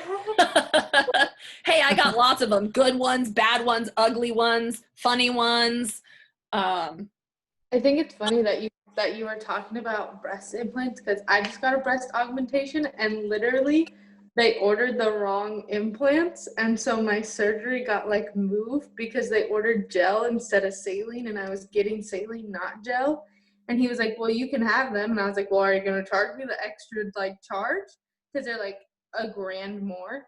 And he was like, no, we just put in the wrong order for them. And then I was like, do I really want to go under the knife flag from you? Because you can't even order the right ones. But like it all worked out. But it's funny that you mentioned that, because I'm like, wow, that literally happened to me like a month and a half ago. I had to push back my surgery because they got the wrong ones, and just a lack of communication. Someone thought I was getting one kind and someone else thought I was getting another. At least you weren't like there, and you know, I'm just thankful for that, because that, you know, there and open on the table. Phone call. It wasn't a fun phone call. I was like, oh, seriously? I was like, I'm supposed to be getting, you guys had one job to do, and you couldn't even do it. So yeah, and you know, one of the things that falls to us too a lot of times, not with breast implants, plastic surgeons are pretty persnickety about like getting their eyeballs on the implant, you know, before it gets opened. They want to look at it themselves. But when we're doing like joint replacements and the surgeon's like, okay, I want this size of femur implant and this size of tibia implant, blah, blah, blah, whatever, like the nurse will bring it to you and show you the box, you know, and you verify, right? So if you're not paying attention and you're just like, oh yeah, whatever, and then the wrong size implant gets opened, that could be thousands of dollars that the hospital eats, right? Because they're not going to charge the patient for it. It was our mistake. You can't re-sterilize an implant. It's not going to happen. So the surgeon gets to take it to his office and be like, see, this is what a femur implant looks like. Right? So, and then, you know, they take it out of your pay. No, I'm just kidding. But, you know, a lot of times it's important for us to be tuned in and just thinking about the multiple things that are happening simultaneously in surgery that we have to pay attention to. So if multitasking isn't a thing, you know, we have to be paying attention to maybe what the nurse is saying, maybe what the surgeon's saying, the radio's going. It's that whole thing of noise that the book talks about, right? Like there's just a lot of stuff going on in there, and we have to keep track of all of our stuff, and we have to be paying attention so that we know what to give the surgeon next. And then if something unexpected happens, we need to be able to adapt to that, right? and we're like, oh gosh, blood's shooting everywhere. Okay, clamp, sponge, suction, I don't know, pray, whatever the case may be. But, you know, to be able to adapt and respond to whatever those situations are that are occurring, you know, it's pretty crazy. It's pretty wild. It's pretty awesome. You guys are gonna love it. I promise. I'm excited. Good. All right, well, let me give you a break. All right, so let's come back at 2:45. And I'm going to pull up chapter 1, and we'll talk a little bit about chapter 1. First, I'm going to show you a video. Then we'll look at chapter 1. Okay. Okay, I'll see you at 2:45. Okay.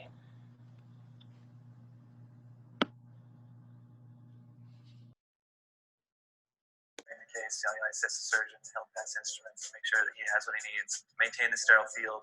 Also, watch for any breaks in sterile technique and whatnot, especially as a surgical tech. That's kind of a major part of our job.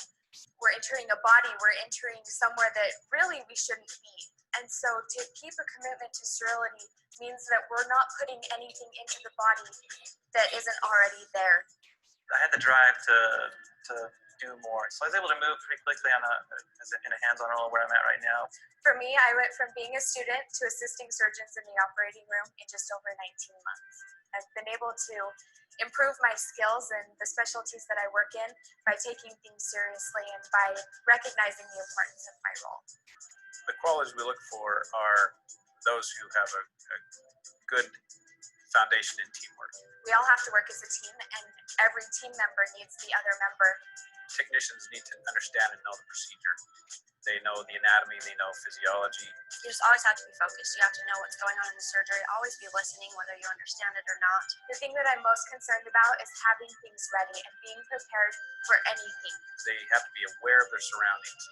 They are there to protect the patient. They are to run the sterile back table and to provide the sterile instruments so that ultimately the patient will have a great outcome. So to advocate for the particular patient means you know why they're there. Sometimes you need to talk with your surgeon a little bit about ideas that you might have. They run the ship, but my opinions count in what I feel is safe for the patient. They need to be assertive in knowing that if there's a break in technique, that they can call it out. If you aren't true to yourself and you break sterility, you'll think about it all day.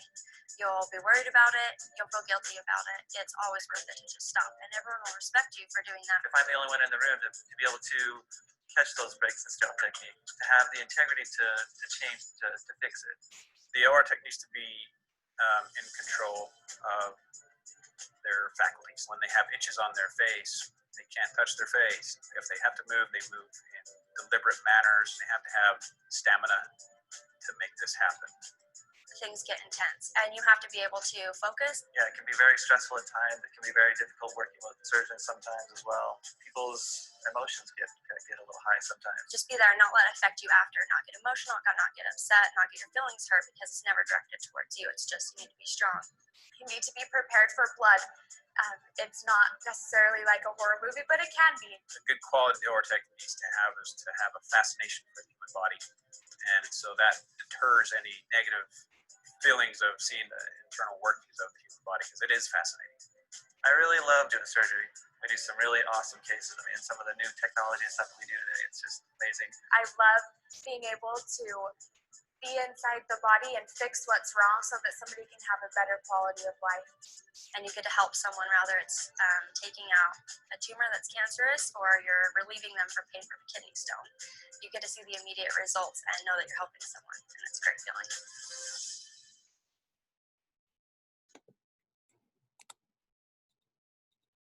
Okay, that was that. So what did you guys think? Did you learn anything new? Or do you guys know all that stuff already? I do have a question. Do we have to know how to suture? Is that Mm, something? No? Good. no, Looks we confusing. don't. It's not within our scope per se, but there are some surge techs that do suture. Like I guess we can get away with that because we do work under the umbrella of the surgeon's license. So they're kind of, they're taking the risk if they're teaching us for that, to do that. And if something does happen, like adversely to the patient, is the facility going to protect us? Is the surgeon going to protect us? Maybe, maybe not, especially when it's outside of our scope. So, I would caution against that as it is. I do have one grad, I just spoke with her. She's like, they taught me to suture. They let me suture. Like, she hasn't even been out a month.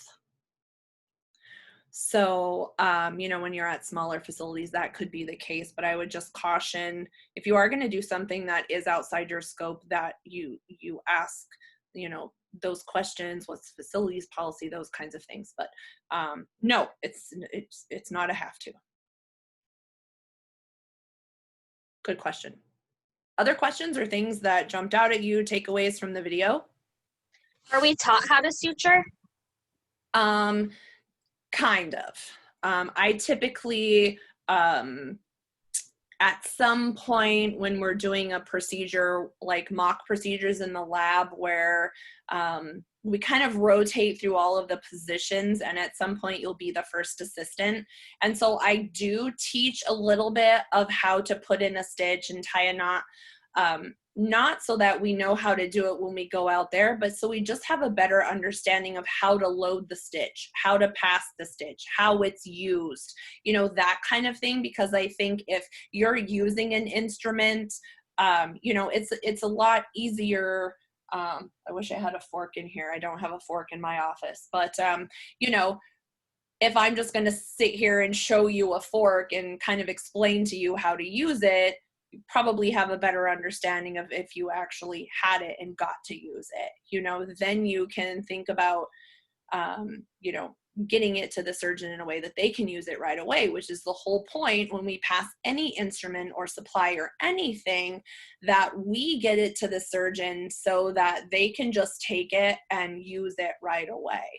And I think us using it personally helps us. So from that aspect, I typically do.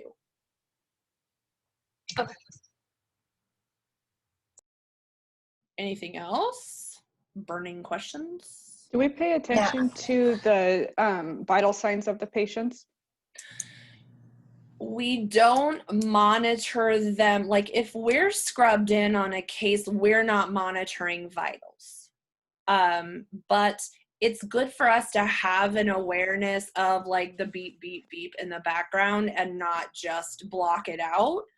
To look up at the, if we hear something weird or identify something, like wear those extra eyes and ears. But if we're scrubbed in, we will not be monitoring vitals, but we do learn to take vitals, and we do have an understanding of like what the normal range of like heart rate, blood pressure, respirations, all of that fun stuff is, temperature.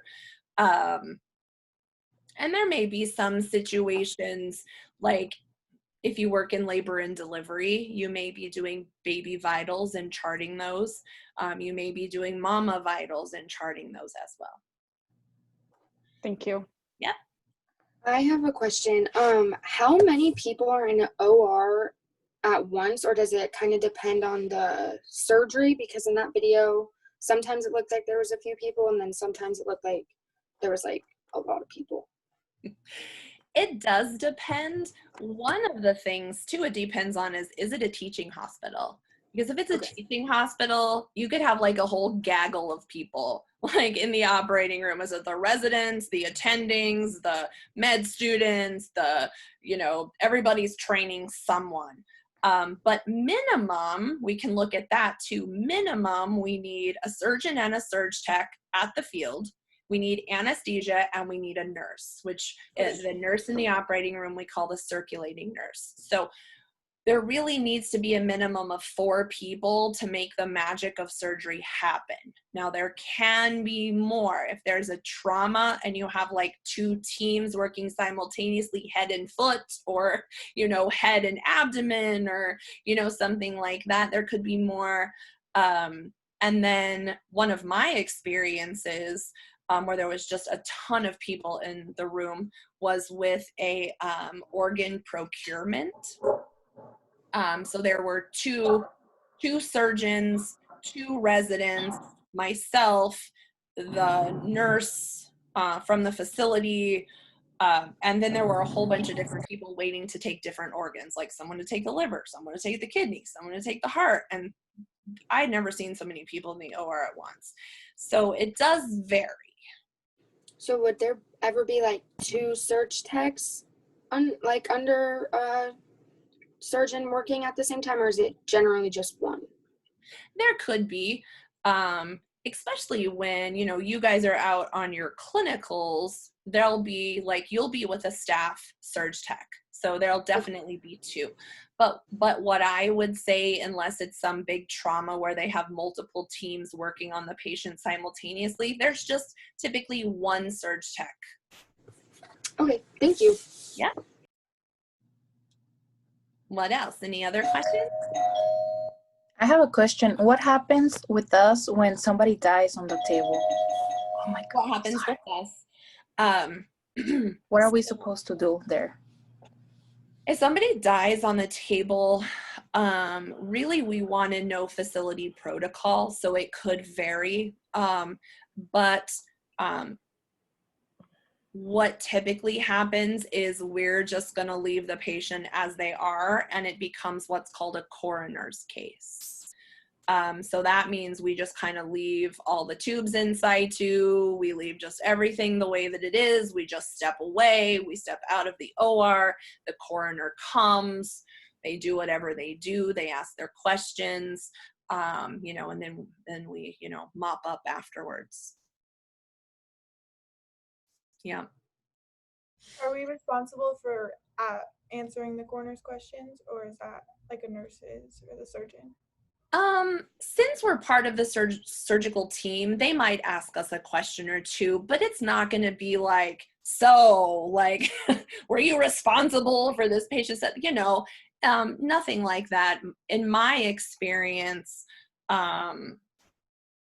my one experience that I talked about already, where the patient died on the table, we just basically went and sat in the lounge, my preceptor and I, until they came and told us we could, you know, the patient was out and we could clean up the room. So I didn't have any contact with anyone, and neither did she. We just kind of, you know, waited it out. They're probably more going to want to talk to the surgeon and anesthesia, maybe the nurse. But we're probably not going to be their primary target. Okay. Yeah, good question. What other questions?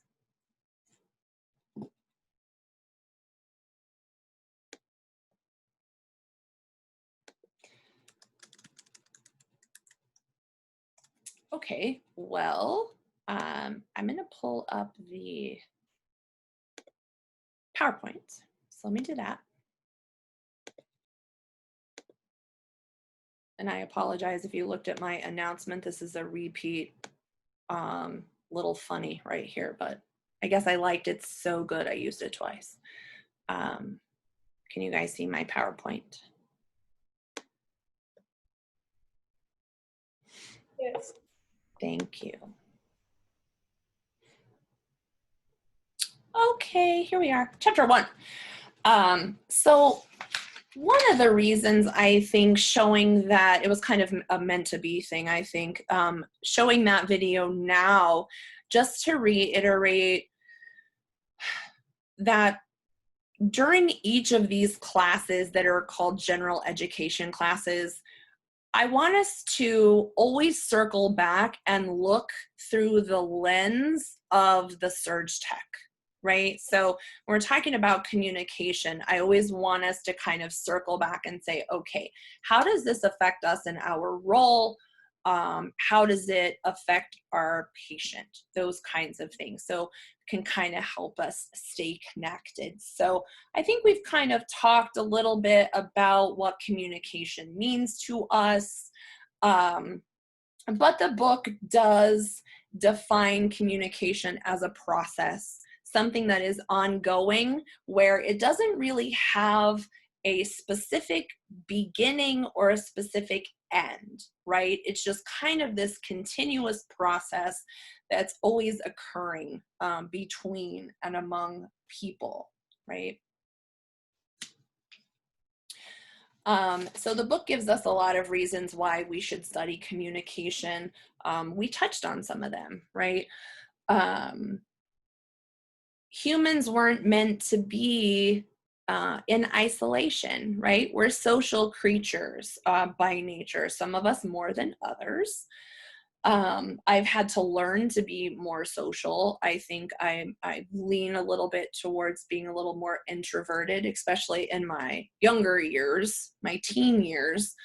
But there's a lot of value in communication, and so to apply that and to look through the lens of the surge tech and the job that we do, some things that we do is perform instrument sharps and sponge counts with our circulating nurse. And so let me ask you, like, what types and forms of communication are going to be going on during that time? Like, what are your guys' thoughts about how we can apply communication to these duties that we perform? What are your thoughts? Written and verbal? Written and verbal, absolutely, right? The circulating nurse is going to be jotting down, like writing down, right? But we're going to be verbalizing our count. And then the last kind of part of that is, four eyes seeing everything that's being counted. The not the newest kids on the block now, because that's you guys, but our cohort 4 students, I was chuckling at them because they got into this weird habit. There's like a cautery that we use, and it has a tip that's countable, but just counting it in the little package that it's in and not actually looking at the countable part, right? So looking, showing, saying, seeing, documenting, all of those things, right? Any other thoughts about communication and how it fits into this scenario?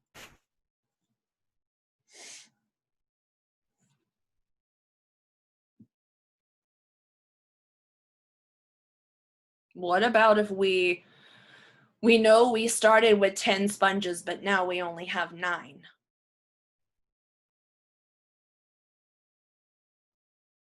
Better find that extra sponge. Gotta find that extra sponge, right? Count again, communicate that, we gotta look for it, right? Typically, we wait a little while to communicate that to the surgeon after we've done our due diligence to make sure that we just didn't miss it when we counted the first time, or that it's not somewhere else. Like, we count a second time and we still have 9, and so we're like, the nurse is looking on the floor and we're kind of looking around our space just to make sure that we didn't miss it before we actually do communicate to the surgeon, hey, there's a sponge that's unaccounted for. Can you help us out? Did you stick it in the belly when we weren't looking? Like, what happened? It's not hidden under a lung. Right, or under the surgeon's foot. I had a surgeon that used to test new surge techs by sneaking a sponge in between his belly and the OR table, and then would let it fall to the ground when nobody was looking, and then get it under his foot. I'm not kidding you, this is a true story. Be careful. So then I knew his antics, and I was training a new person, and a sponge was missing. And I looked at him and I'm like, shake my head, and he just smiled. That was like the funniest trick. I'm like, did you check under his foot? Could be under there. Just saying. Right? So are you guys telling me that surge techs use communication? Is that what you're saying? All the time. All the time. Yes. Yes. Oh, good. So this is applicable then. Okay. So interestingly, you know, communication is what I refer to as like a soft skill. I think the book refers to it as like a professional value, professional success. Communication is closely linked to that. And how true, you know, clinical sites, or yeah, probably clinical sites more than anything, because they've invested 600 hours in you, right? So they know you, they trained you. But clinical sites have a tendency to stray away from hiring individuals that don't have those soft skills, right? And communication falls under that, because it's a lot easier to teach someone to pass a scalpel than it is to teach them to communicate, right? So that's really something that we need to make sure that we have a handle on, so that, you know, we have those soft skills, so that we make ourselves more marketable, right? Because it definitely, as we talked about before, poor communication can break any relationship, right? And professional ones are definitely included in there. So according to the book, again, communication is a process. It's always ongoing. It's always in motion. And it occurs in a system of interrelated parts, and that system affects one another. We talked about the different departments that work together in the surgical arena to care for a patient or make sure that they're getting the best care. And so it's a thing, right? And then there's also symbols, right? Symbols are, you know, they could be like, the book gives an example of a wedding ring, right? Wedding ring could be a symbol of love and commitment or dedication or marriage, whatever. But there's a lot of symbols that, you know, we're inundated with every day. Can you guys think of any? Do you have any examples of symbols that we see that, you know, communicate to us what they are, or so on and so forth? A blinker on a car. Oh yeah, very good. When you're driving, like red light, green light, yellow light. Good examples. Anything else?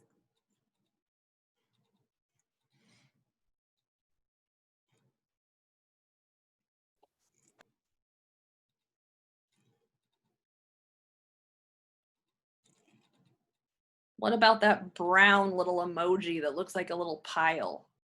Okay, anyways, moving on. Lots of symbols, right? Could be pictures, could be letters, could be drawings, could be an actual physical thing. They're also used for communication too. So another example of how surg techs use communication is when we pass medications. So that also kind of goes hand in hand with receiving medications. So as surg techs, we'll be receiving medications onto the sterile field. The nurse will get them to us in a sterile fashion, and we'll learn all about that. But there is a communication process just to receive medications onto the field, right? Medications have a label, and the circulating nurse is going to read that label, and we're going to read that label. It's not a memory test. It's actually reading right from the label. And then we're going to make a label for whatever you know, reservoir it's going to go into on our field, whether it's a syringe, a bowl, a cup, whatever the case may be, right? But then when we give it to the surgeon, what do you think we need to communicate to the surgeon when we pass a medication? Make sure he understands what it is and how much of it is. Absolutely. Yep, you got it. Anything else? Any other thoughts? Make sure the patient isn't allergic to whatever medication it is. Absolutely. Yep. You guys are so smart. Anything else you could think of? Make sure it doesn't interact with any other medications they may be on. Absolutely. I agree with that.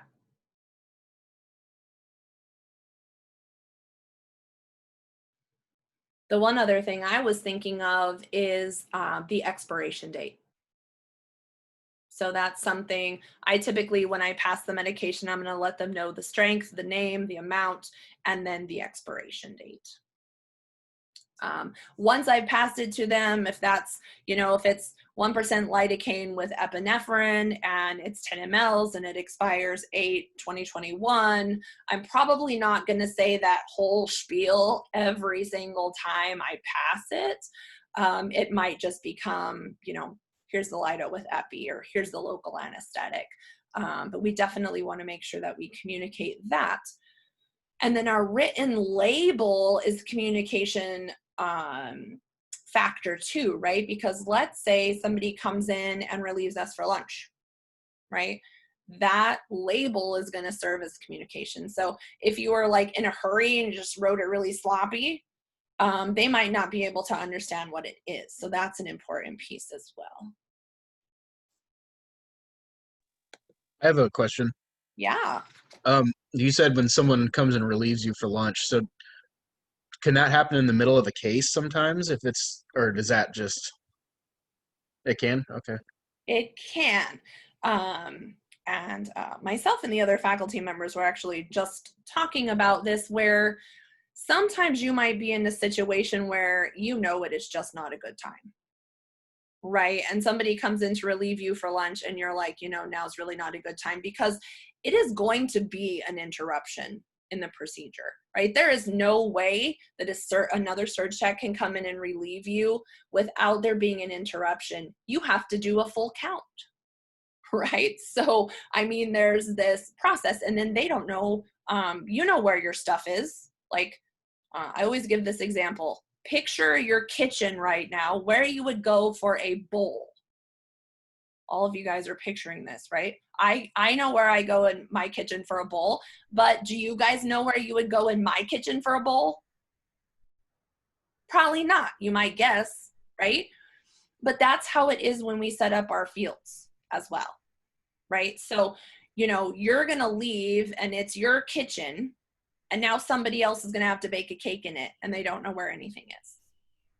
So, and the bigger the case, the worse it is. The smaller case is not so bad. But what they're going to try to do is give you your breaks in between cases. Like, your case is winding down, they're going to come in and say, okay, go, I'll clean up for you, I'll get your next case open.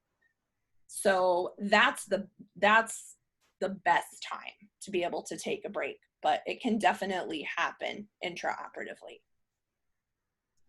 On that note, how does it work when there's 2 surgical techs in there? I know you said it doesn't happen often, but if there are 2, are they responsible for different tools and counts? It's really hard when there's 2 surge techs in the room, because you find your hands always reaching for the same things at the same time. You're like, stop that, I got that. No. If there's 2 surge techs in the room at the same time and they're working on 2 different things, maybe let's say it's a trauma and one's digging around in the brains and the other one's removing a spleen. I mean, I don't know if that could be the case or not.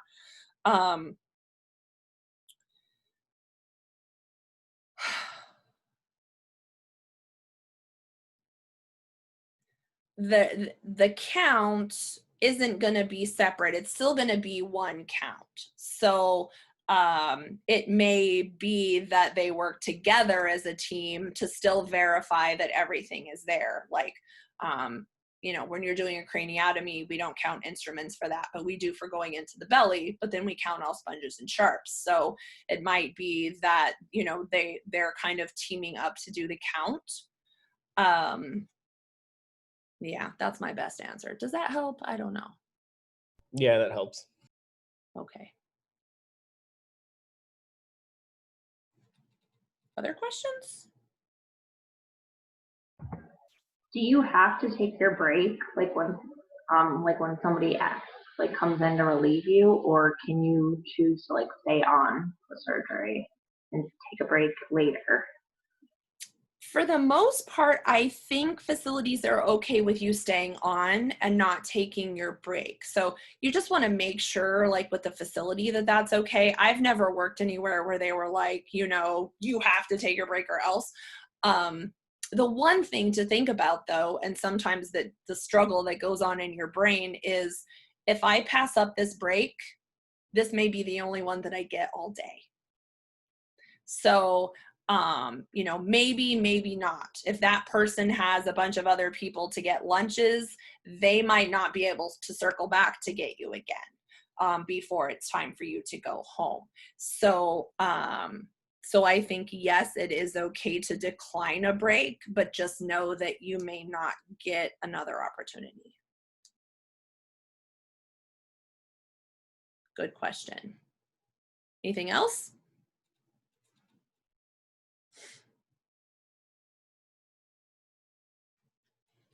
All right. Another good example of how surge techs use communication is to participate in something called the timeout. And the timeout happens after all the parties are there, the patient has all their sterile drapes on, you're at the field, surgeon's at the field, poised and ready with the knife. But before we cut poke the patient, we stop to do a collective timeout. And facilities have different processes, like what they acknowledge during the timeout. This has not been a thing for that many years, because just in the time that I've been scrubbing, they made it mandatory that there be a timeout. And the reason they did this is because there were a lot of wrong site surgeries, right? Or wrong patient, wrong surgery. So the timeout is a time where we all stop and we collectively agree that this is the patient, this is what we're doing, this is the site, you know, and it can be a variety of other things. This is the patient's birthday, the allergies. Do we have the right implants? Do we have the right instrumentation? All of that before we do anything invasive to the patient. And I think at the banner hospitals, like the surge tech plays a very active role in that, where they come to you and you say, I'm so-and-so, I'm the surge tech, I have this medication on the field, I have these implants, I have this instrumentation, whatever, you know, spiel they want you to give as you participate in the timeout. And then other times it might just be you're listening and paying attention whilst, you know, the circulating nurse gives all the bits and pieces of the timeout. So another good example there. Professional values. So again, we talked about how communication can make it or break it for us. And in our situation, poor communication can lead to death of our patient. Right? So it's super important. Cultural values. So what do you guys think? What are some cultural differences that can inhibit effective communication? Language was one that was already brought up that you guys mentioned. And then there was some good discussion about just the recognition of different cultures having different communication practices. Can you guys think of anything else? Religion. Religion, for sure. Absolutely. You know, cultural competency is a big one of just having that awareness, for sure. Good. Any other examples?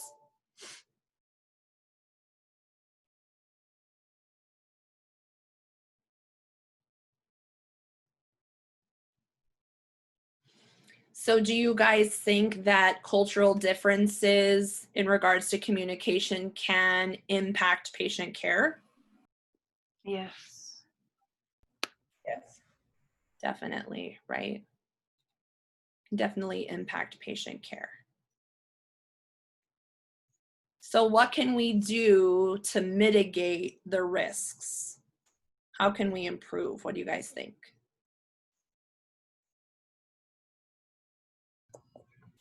I think maybe just actively listening, understanding the other person's point of view, and trying to come to a mutual decision or agreement. Absolutely. And, I think that goes back to like, who's our customer as the surge tech? Who's our customer? Or customers? The patient, but who else? Would you say the surgeon is our customer? Yes. What if they have some cultural differences?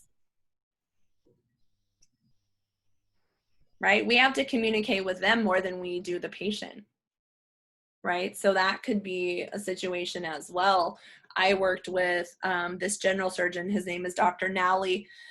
And he's like one of the nicest guys on the planet, just so laid back, so sweet, kind, patient, everything you would want for a surgeon and a human. But he was from India, and he had this heaviest accent, and then he spoke very quietly, and then he has a mask, and he's like turned away from you like this, and it was very difficult to understand what he was saying. And honestly, half the time, I just guessed. It just so happened that I had been working with him long enough that I could anticipate most of his needs without me understanding what he was saying. But nobody off the field could understand what he was saying. So if he was like, could I get XYZ, then I'm looking to my nurse, like to see if she's looked up, did she hear, and they're usually like, what? Like, I can't understand what he's saying. And so that's one situation that I've had personally. I feel like when it comes to that, like, that's where just like you have to communicate. Like, you can't be like, oh, I just can't understand them, I'm just going to assume. Like you said, you were able to anticipate most of his needs, but if we're brand new surge techs walking into the OR and we can't understand anybody, we need to communicate about that, because it plays back into that domino effect earlier. You missed that one little sentence that somebody said, and now you've got a way big problem on your hands. Absolutely. Getting clarification, right? Right. Yeah, I think that's a big deal. I had another situation. It wasn't cultural, but one of the surgeons that I was new to a facility. I had moved to Colorado and started working at a hospital there. And one of the orthopedic surgeons, I didn't know this, was deaf in one ear. Nobody told me. And so I just happened to be doing a surgery with him on his deaf side. And the whole time I'm asking him questions and he never answered one. And I was thinking, how rude. Like, this guy is so rude. He doesn't respond to me. He hasn't answered any of my questions. And then, so, we were done afterwards. I was talking with one of the other surge techs that had been there a while. And I'm like, it's so weird. I was telling her and she's like, oh, and she kind of laughed. And then, she told me that he was deaf in one ear. And I'm like, well, thanks. That would have been something great for you to communicate to me, before I scrubbed a case with this guy. But anyways, good times. Do you find people do that stuff on purpose, like when you're new? Probably. Yeah. I think there is sometimes a small amount of hazing, that goes along. Hopefully nothing that's going to impact patient care. But I mean, that could impact patient care, right? That's just, I don't know, maybe it just becomes the norm and people don't think about it. But, that's why I'm telling you guys these stories, so that when you've been out there and you're a veteran, you can tell the newbies so that they don't have to, experience that. Like, I'll tell you all of my mistakes, because I don't want somebody else to have to make them, I mean, learn from my mistakes, please, so that you don't have to experience them yourself. That's what I say. So some models of communication that the book talks about, in the beginning, it was thought that communication was just this one-way street. You know, there's somebody that's sending a message and that message is received by somebody else, and it's just very linear model, right? Moves in one direction. And then as time went on, they came to the realization that communication really doesn't have a start or an end, right? There's somebody sending a message, that message is received, feedback is given, but it's not even like a circle, right? It's like a back and forth, right? You may be receiving a message and sending a message or encoding a message or decoding a message all simultaneously, right? And so that's where we kind of got to this, you know, the holistic approach to communication, that transactional model, right, where there's multiple things going on at the same time. And then we have this issue of noise, right? Noise. So tell me what noise is. Is it just like loud sounds? Vibrations? Could be vibrations. Are there noises in the OR that you think impair communication? The monitors or the people around? Definitely. Monitors are beep, beep, beep, beeping. There's suction equipment that's making a ruckus. Also too, like just the communication of like anyone else, like your circulating nurse might communicate to the surgeon or the first assist, or the first assist and the surgeon might be communicating, and that is now giving you a harder time to communicate with who you're trying to communicate with. And there's a lot of like just background noise, there's a lot of voices going on, and then you add all the monitors and things on top, and it's a lot. Absolutely. And then you add that the surgeon likes to listen to old school rap turned up really loud. And so then that's just another factor. Or talk radio turned up super loud, or classical, or Willie Nelson. I mean, whatever. But music is a factor. It can be in there. So yeah, there's definitely noises that's going on. But what about noises inside of us? I'm not talking about like it's time to eat lunch, you know, and our stomach's growling. But is there noise that can just be like internal? I was going to ask about the book said something about fatigue and preoccupation as a noise, if that is considered one. Absolutely. You are absolutely right. Yes. So fatigue. Oh my gosh. I think that's where I have to kind of get up on my little pedestal and just give a shout out to self-care, you know, because this is a stressful environment that you guys are going to be working in. It's a stressful environment. It's fun. It's awesome, but it's stressful. And sometimes we're going to have bad days. And sometimes we're going to work long hours. And we're going to be tired, and we just need to make sure that we are taking time to take care of ourselves. But then what if we had a fight with our spouse before we left, or something's going on with our kid, or one of our parents are sick, right? That's other stuff. That's other noise, right? And it's kind of like that example that I gave of just wiping our feet of the world before we step into the OR as much as we can, you know. And I've even heard some surge techs say, you know, the OR is like their escape, right? They just kind of get lost in what they're doing. But there's definitely internal noise as well. Awesome. Any other comments, questions about models of communication? Just threw my pen. Ugh.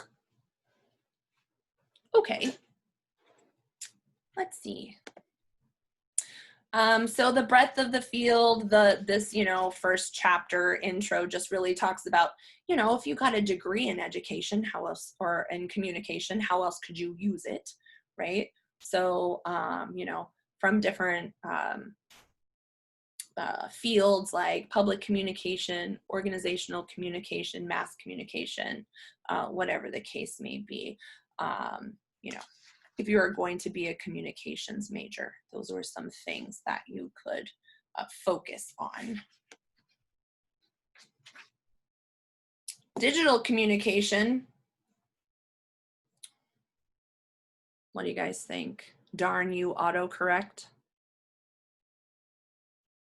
I don't know if you've ever read the book, Darn You, Autocorrect. Or if you've ever had an experience where something auto-corrected really weird and then you sent it before you noticed. You know, but again, digital communication, it doesn't have the tone, it doesn't have the face, it doesn't have the body language. 70% of the communication is completely removed anytime we send digital communication, which includes emails, right? And this digital communication is probably how you're going to apply for a job, right? Or you've probably applied for jobs that way already. If you don't get hired at your clinical site, it's probably going to be something that you fill out online and ship to the employer, all right? And that's going to say something about you. Let's look at this one right here. This little email. What would you infer about this person?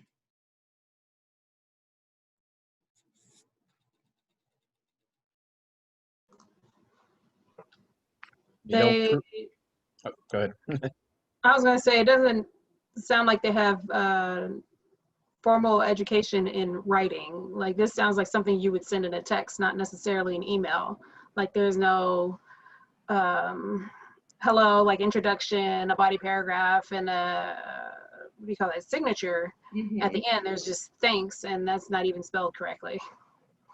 I mean, I think it just shows pure laziness. Like, I mean, all the way from how it's written to what they're writing about. I mean, I can't find the assignment you give in class, you know, maybe go more into detail, communicate more, and tell them why you couldn't find that assignment, you know, and actually punctuate it properly. But like, to me, it looks like laziness, 100%. Yeah, if you're not going to take the time to go back and check your spelling and capitalize things, it's like, are you going to take that much time to make sure that everything's arranged properly? It's lazy. I was thinking the same thing. Attention to detail. Yeah. It's just an overall lack of organizational communication. There's no professionalism behind that email. So would you hire this person? I'd have my doubts. What about the email address, the from? I was just going to say that. But That's the first thing I saw. Yeah, it doesn't even say like a name. And then it doesn't even say, oh, from this student. It just says Hot Angel at MSN. It's like my umbrella snail. Like in the last group, I had an umbrella snail that emailed me, and I'm like, "Dear umbrella snail, can you please tell me your name? Like, I don't know who this is. Please help me out." Right? Yeah, absolutely. I mean, and this person, you know, there could be something completely different going on here, right? They could have been, you know, taking care of newborn twins and trying to go to school full time. And I mean, who knows what the situation is, right? But unfortunately, we do kind of make these snap judgments about the sender of this, you know, and for me, like, if I'm the instructor receiving this, like, what assignment, like what specifically, you know, there's lots of assignments, you know, so the specificity of it, I think, could be a little bit better as well. So yeah, it makes a difference. You guys know we already got this. So we talked about before symbols. You can see a bunch of them up here. We can probably you know, list off what we're interpreting from these symbols, right? Probably be pretty much the same, maybe a few little variations. But you know, there's meaning behind things that people say, but then there's also the body language, the tone, the facial expression that goes with it, you know. So the book gives the example of, like, you know, get out of here. And, you know, if if it's your friend and they have a smile on their face, you know, you might take it one way. But if it's, you know, you're asking for a raise and your boss says, get out of here, that might not be taken the same way, right? So depending on our interpretations, our perceptions, our experiences, we might interpret things differently, right? And then critical thinking, right? Critical thinking is a big part of what we do as surge techs in order to anticipate the needs of the surgical team. And a really cool thing is that surgeons, you know, they just kind of go along doing one thing. They do their routine, right? However they were trained.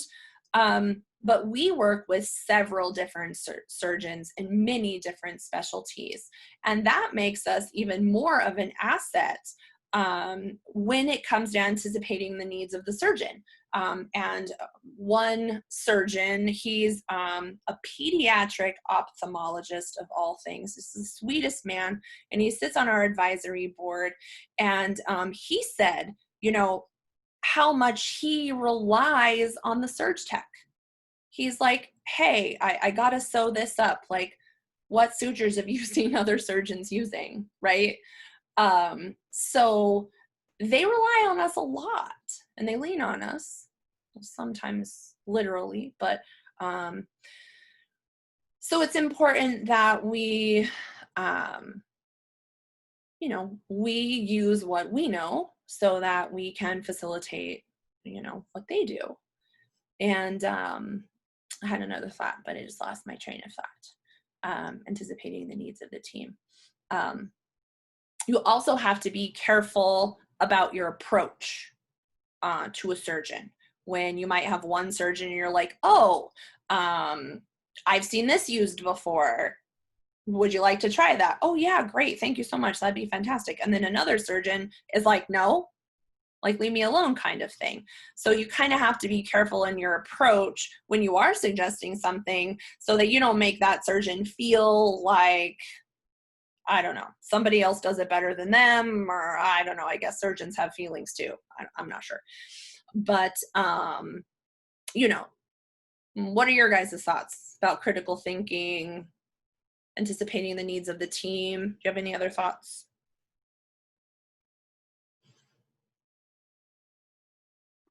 It's crazy because it's like you have to anticipate the needs of the team, but then sometimes it's like you're not supposed to read people's minds because you could read it in the wrong way. So it's kind of trying to figure out like what is supposed to be percepted at that time, I guess. Yes, there is definitely a balance there. And as you get to know your surgeon and get to know his or her routine, I think that becomes easier. And, you know, you're not going to walk out of the doors of the school and walk into the doors of your facility and know how to anticipate all the needs of the surgeons. You will know a few needs to anticipate. And then you will learn more as you learn your surgeons' techniques and their routines. And that is an expectation. They almost have the expectation of, there's not as much pressure on you if you haven't ever done this case with this surgeon before, but the next time you do one, you better be pretty spot on, right? And that's how we have a saying, see one, do one, teach one. You see a case, you do a case, you teach a case. Like after you do it the first time, you should know how after that, right?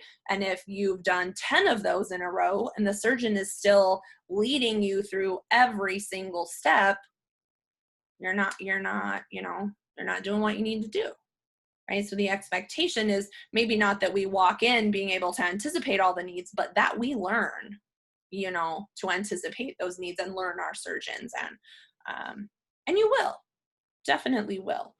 And you'll learn the ones that you can make those suggestions to, and that you can kind of have a more relaxed conversation with, and other ones where, you know, they nip at you a couple times and you just learn to keep your mouth shut. You just go in there, you do your job, you focus on that, end of story, right? And then ethical considerations. We talked about surgical conscience in our orientation, but you know, our integrity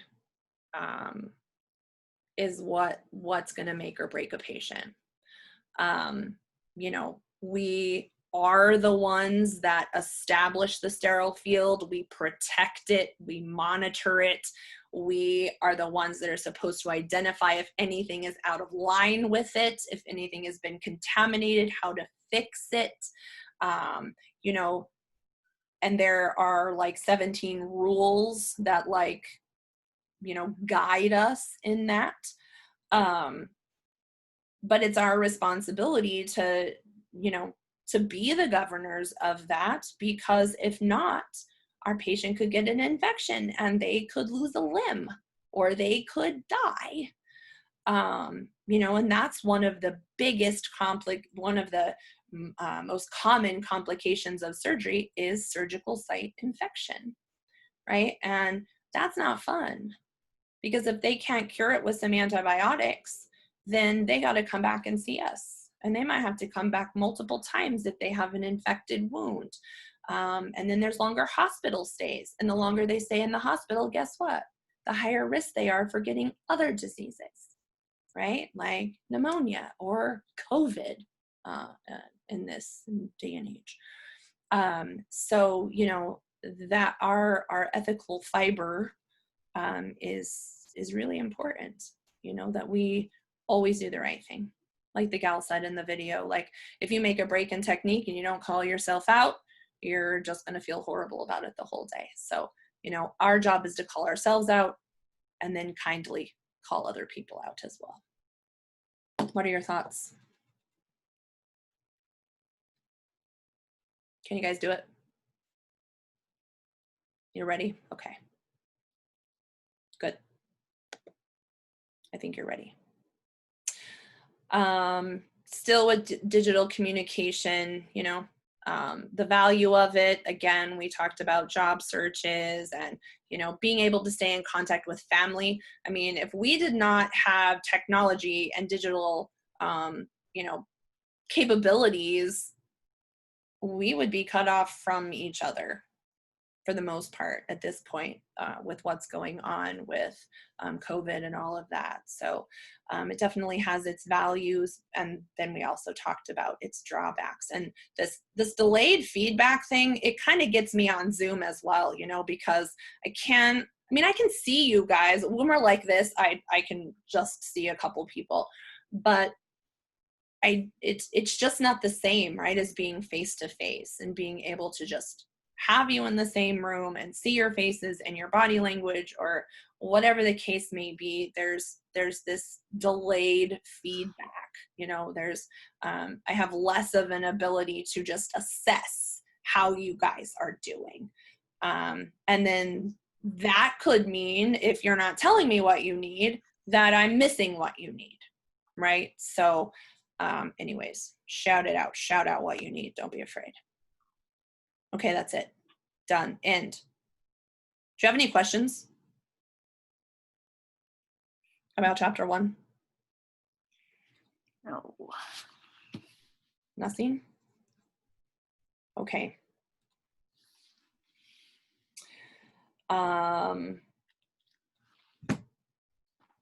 Let me pull up chapter 2. We'll start that, and then I'll give you a little bit of a break here in just a few. Are you guys doing okay? Yeah. Yes. Okay. Not too boring yet. All right, let me just find my other PowerPoint. I think it's a little bit shorter than this first one.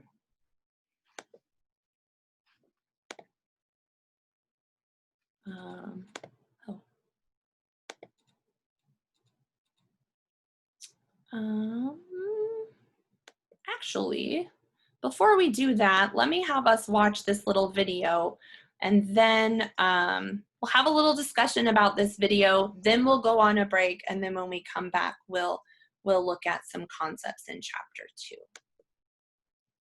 All right, I'm going to have us do that. So let me show you this. This is a Franklin Covey video. The light is like seriously coming into my window right now. And Pima has partnered with Franklin Covey, who, you know, has been training, you know, in corporate training for forever. And so some of their videos are actually really awesome. So we're going to watch this one about paradigms. Is the result of the You guys see paradigm we this? hold. And what we do, in turn, affects the results we get. Thanks for coming to the meeting today, everyone. The word paradigm comes from the Greek root paradigma, meaning pattern. The pattern we expect to see, or the mental image of the way things are.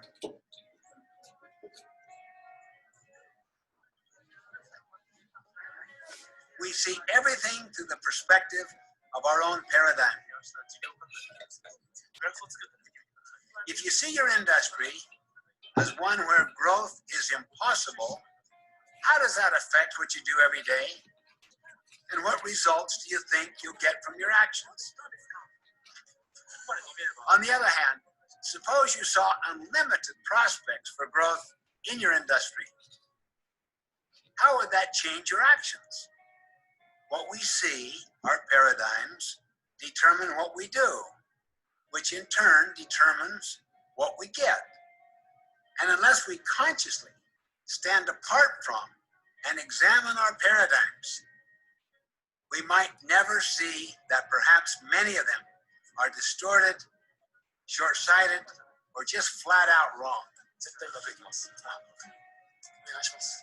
I remember a mini paradigm shift I experienced one Sunday morning on a subway in New York City.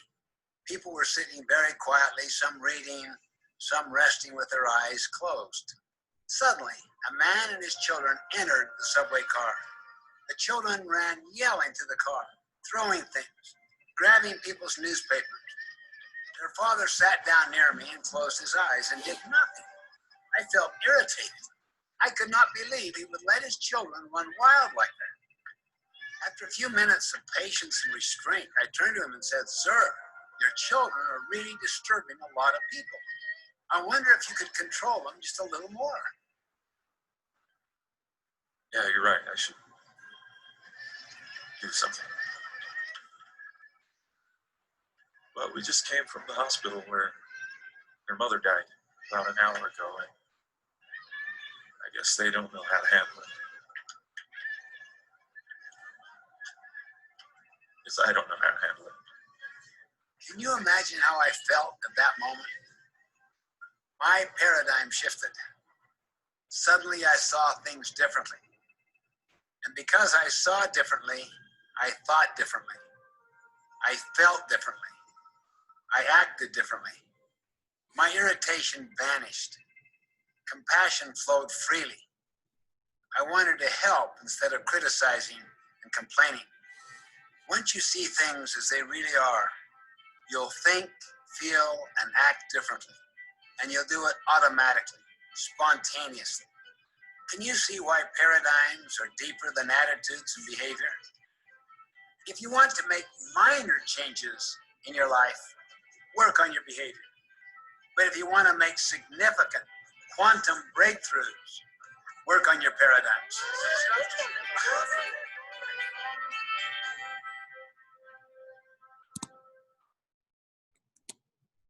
Indeed.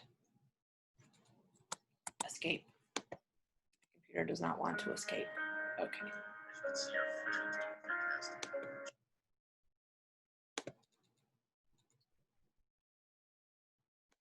I think that dovetails nicely with, you know, this next chapter that's on perceptions. I always say that, you know, we wear our own pair of perspectacles, right? Like these lenses that we look through, that we use to interpret the world, you know? And sometimes we can kind of get a narrowed view, right, of our perspective. Have any of you guys ever experienced some sort of paradigm shift where you saw something one way and then something happened to completely like turn you a 180? son is my paradigm at this point. Anything?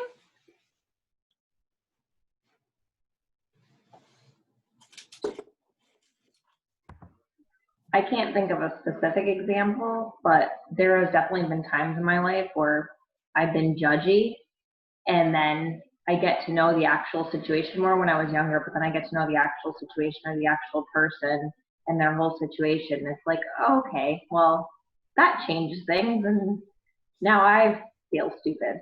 So I feel like we all do that. Like, I feel like, you see somebody and like that's the most common time that we see it is you see a person and you're so quick to judge. I mean, a lot of the times, not so much now, but people would see people with tattoos and think that they are bad news, stay away from them.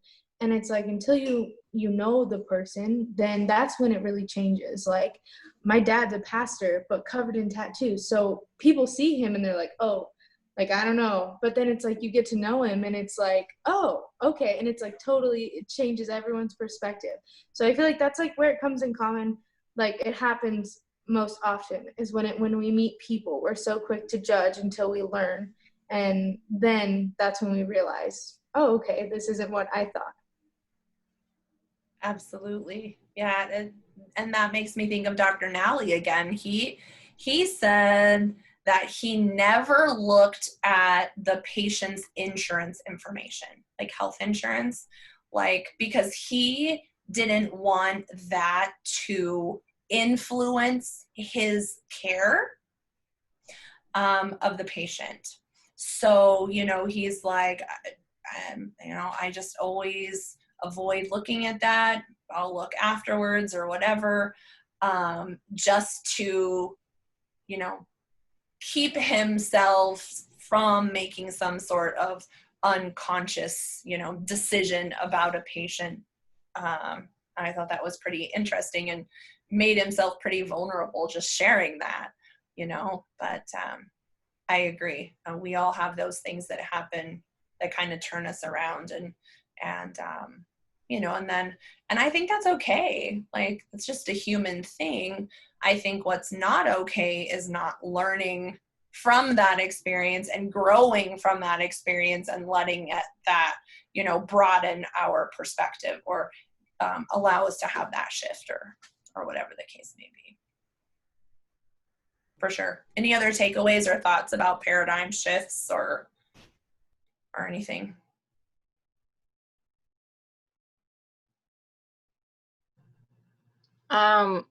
To me, one day, I was on the airplane. Can you hear me? Mm-hmm. Yeah, I was on the airplane with my baby, and I remember when I was younger, when I was in high school, I remember saying like kids are so annoying, like when they make a lot of noise.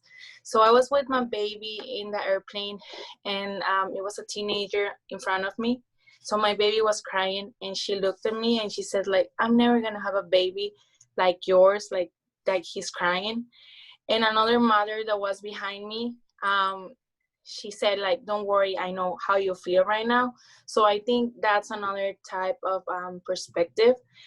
Sometimes when you're not in the situation, you don't know what's going on, and it's easy to say like, the baby is crying and you have to do something, and I will never gonna be in your place. But yeah, that day I remember like thinking how I was before having kids, and how that teenager told me those things, and how the mother made me feel better. So yeah, that was another thing. Yeah. It was hard. That is so good. That's such a great point. I think that's where empathy comes in, and our ability to empathize with others, like walk a mile in somebody else's shoes or whatever. And as healthcare providers, empathy is like, it's a big deal. We should have it, right? We should have it for the sun. When the sun is in your instructor's face, you should have empathy. I don't know, my blind is malfunctioning. I wish the sun would go up or go down or do something.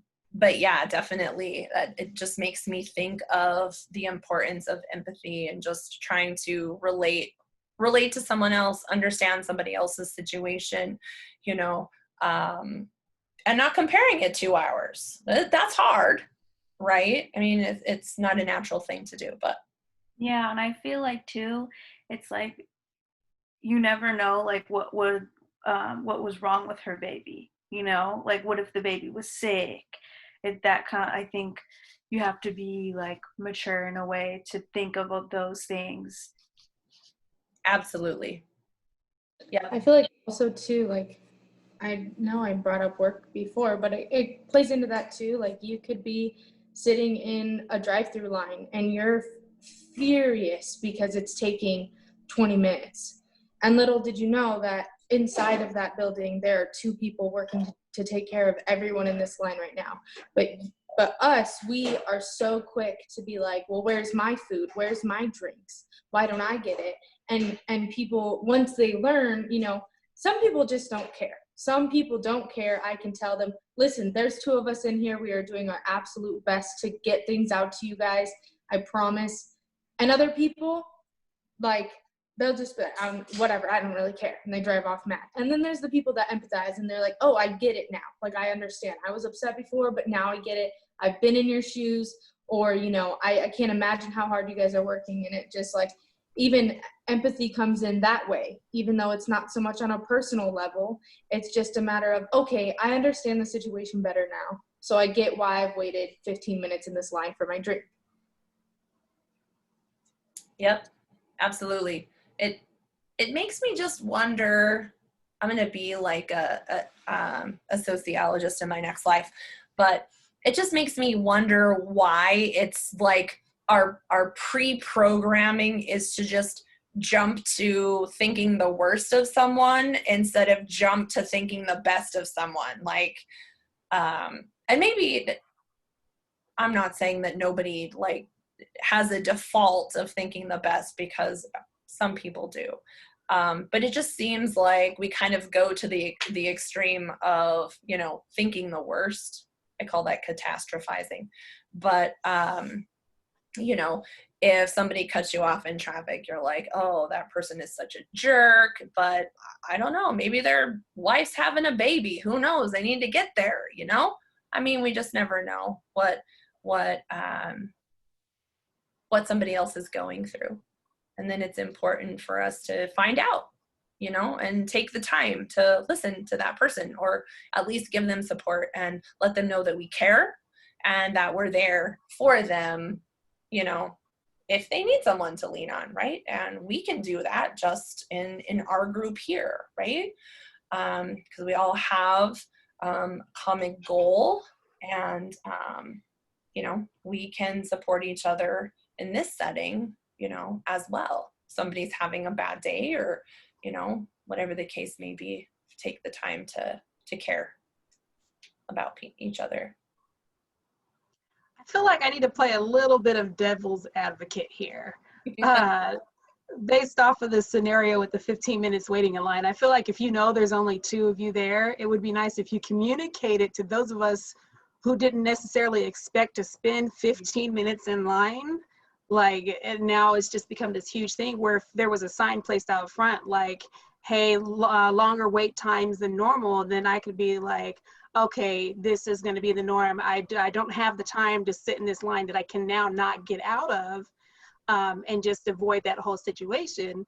And I can still show compassion. Like, I understand longer than normal wait times if you placed it up there to begin with, versus now I'm stuck in this line and I have no idea what's going on. You could have told me this way back when. So just like, I feel like communications could have played both ways in that Right. instance. And I agree with you 110%. And I am the type of person where if I'm the one on that like speaker telling those people that are placing orders, I'm like, listen, guys, it might be a while. You know what I mean? We're doing our best to get things out. Or if someone tries to place like a really large order, I will communicate. Or if someone happens to bring up, yeah, I'm just on my lunch break or I'm headed to work, I'll be like, okay, you know, it might be a little longer than normal today, just to kind of get that message across to avoid any further problems of them being like, well, you caused me to be late to work. Or, you know, if it doesn't fit with them, I don't want to inconvenience anybody. I want to make sure everyone's okay. So I do my best to communicate and be like, you know, listen, if you're in a rush, now's not the time. People will try to call ahead orders and they're like, oh, I'm just running by on my way to work. I'm like, listen, it's not going to be your quick little grab and go today. You know, we're a little understaffed, and I'll try my best to communicate, because I agree. I do believe that it should go both ways as well. Yeah, I totally understand what you're saying too, because it made me think of like waiting in a doctor's office. You know, like how many times are they like, okay, your appointment's at 1, and now you're sitting there and it's 2:15 and nobody's come out to say anything to you, and you're just frustrated, right? Because you don't know. And then I've had one experience, and I've probably been in a lot of doctor's offices, where the doctor was delayed and somebody from the reception area came out to talk to me. Like, it was at the time I was supposed to have my appointment, and they said, you know, the doctor's running about 15 to 20 minutes behind. Like, thank you so much.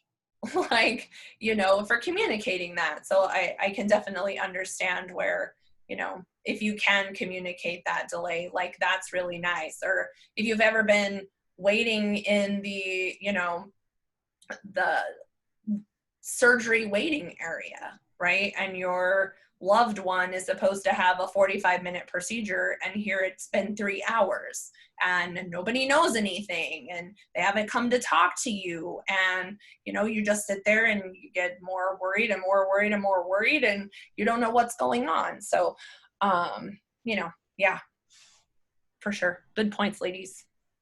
I've experienced something with that because I had an ablation on my heart, and they called down to the office and was like, she's on her way down, like we just finished.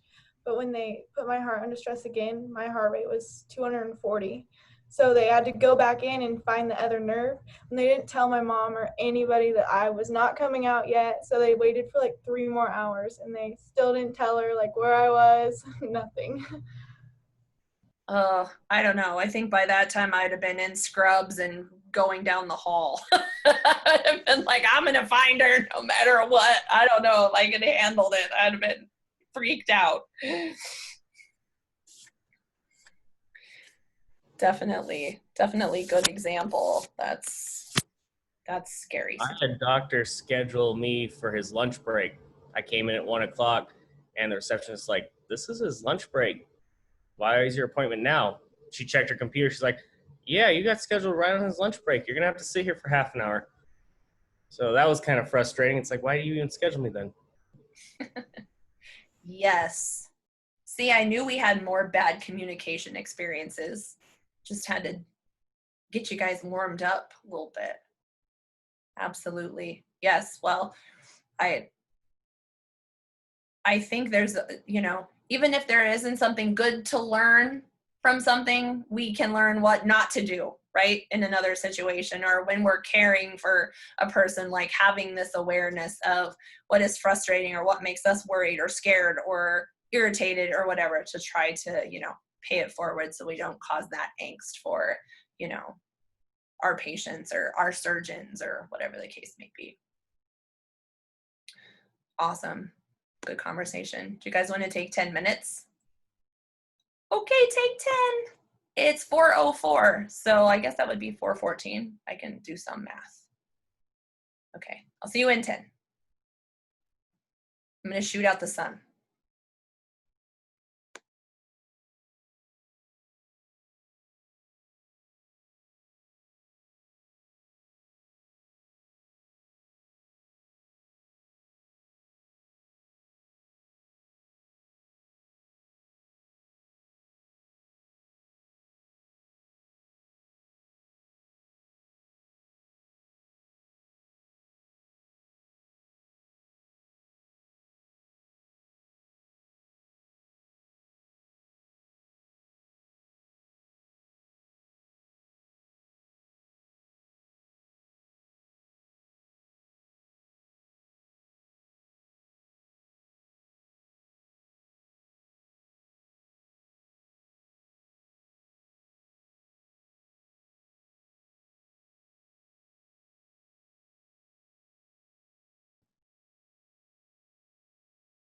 Anybody else?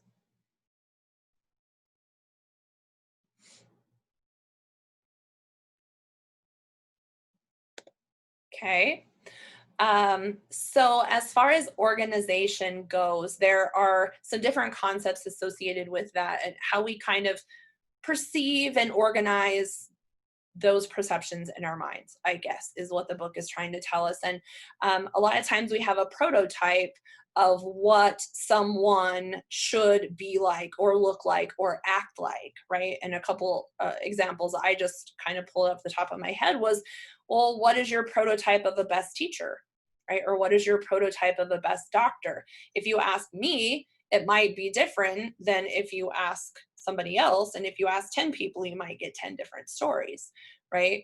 I always try to, not do the things as a teacher. I try to not do the things that teachers in my past have done that I didn't like. Right. And sometimes the things that I think in my mind will be good, my, a student perspective is like, yeah, that's not so good. Right. So we have prototypes. And then personal constructs, right? So what we do is we take that prototype and then we kind of put individuals in boxes according to that, right? We have like the best teacher, and then on the opposite end of the spectrum, we have the worst teacher, or we perceive someone as being very intelligent or not intelligent, like back to the email thing, right, that we were talking about. And then that leads to stereotypes, right? And then the book also talks about scripts. Like we have these certain scripts that we use when you might have a certain script when you lock eyes with a stranger on the street and you say, hi, how are you? It's, a different script than if you're, greeting your spouse at the end of the day, or your best friend, or your sister, brother, mom, whatever. We have these different scripts that we have with people. So my question is, when we think about scripts and kind of the way we communicate with different, with people in different relationships and situations in our lives, how is a script that you would use to talk to a friend different from a script that you would use to talk to a surgeon?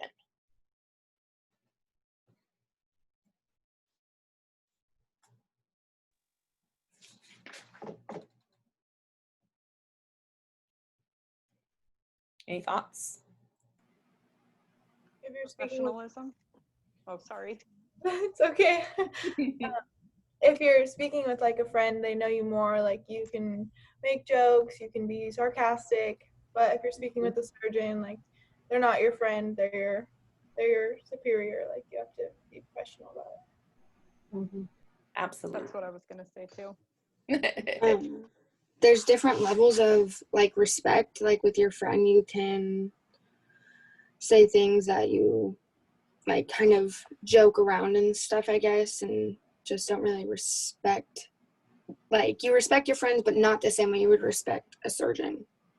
I'm trying to explain that. I don't know how to explain that without sounding rude. But just blab it out. You just like could tell your friends like, shut up, or like, you're so annoying, or you're bothering me right now, in a way. And then with a surgeon, you can't just say like how you feel off the top of your head. You kind of have to respect them differently. Absolutely. I totally get what you're trying to say. It's, and then maybe at some point, you get to closer to that point with a surgeon that you developed a rapport with, where you can joke or tease or laugh or whatever. But, it's kind of more like the surgeon is the job, and the friends are, you can relax and let your hair down and, be yourself. Whereas with the surgeon, you kind of still have to be behind some sort of mask almost. Mm-hmm. It seems like. I feel like what I was like to go off of that would be like, with your friend, the first thing you want to do when you see him is tell him everything new that's going on, new things, exciting things, and you want to gossip and say, he said, she said, and this is what happened last night, I went on a date. But you don't want to walk into an OR and be like, hey, doctor, whomever it may be, I went on a date last night, you need to listen to all this. And it's like, your priorities, like you have to have your priorities in mind. Like obviously, yeah, if you and that doctor are close and you want to, you know, get lunch after a case or whatever it may be on a weekend, then you can absolutely do so, and then that person would be your friend. But in the operating room, you need to know the difference between, you know, professionalism and being casual, just trying to gossip with your friends. Absolutely. And so then that makes me think of the audience, right? Because when you're with a friend, like, you know, we don't really have to mind our P's and Q's or anything, and it's probably just the two of us, or maybe we're with a group of friends and we can do that. But when we're in the operating room environment with the surgeon, then we have an audience, right? We have a nurse and maybe there's an assistant and an anesthesia or whatever. And so they're going to hear everything. And then that makes me think of like creating a respectful workplace environment too. So absolutely. I mean, and also just kind of like your reputation, like, because if, you know, these anesthesiologists are coming into an OR with you, they're going to know, they're going to be like, that scrub tech, every time we're in the OR, she just wants to gossip about her life. And then you kind of build a bad reputation against yourself without even realizing you're doing so. Absolutely.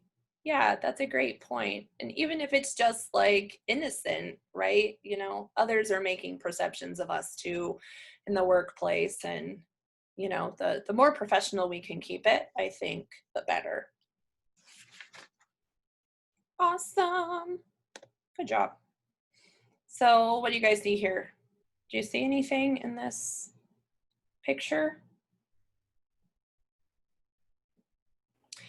Let me have you put it in the chat, what you see. Perhaps an animal is in there. Oh, Cameron sees both a rabbit and a duck. Okay, Madeline too. Good job, a lot of you are seeing both of them.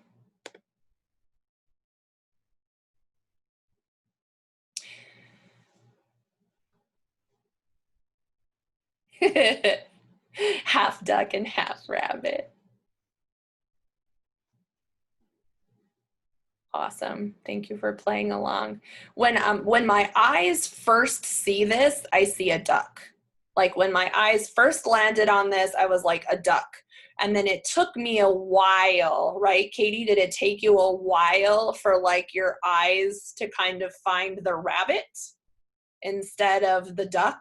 Because I kept seeing the duck and then I couldn't like shift my perspective to see the rabbit. And so I think that's interesting. Those of you that like gave a one animal answer, or even those that gave a both animal answer, did you see one and then you kind of had to wait a bit to see the other? I saw the duck first, and then I like tilted my head a little bit and saw the rabbit. I did the That's what I same did thing too. I had to like tilt my head quite a bit to figure. Interesting. It seems like majority saw the duck first before they saw the rabbit. Yeah, so I think this just underscores that our perceptions, our interpretations, they're subjective, right? And as opposed to objective. Objective means, you know, that there's research and data and, you know, proof of something, and not just our own opinion or idea or viewpoint, right? So, you know, our interpretations of people are, you know, millions of bits of information coming into our brain every second, and our brain is interpreting it in a specific way. Happens to us all the time. So some influences, physiology, right? Our physicalness can influence our perception, right? The quality of our eyesight, the quality of our hearing. I am deaf in my right ear, just to reiterate, so that you guys don't feel like that I did with that surgeon where I kept talking to him and he didn't respond to me. If you're ever talking to me on my right side and I'm not responding, that is why, please come to my left. Although the right's the complaint department, so if you have a complaint, just come to the right.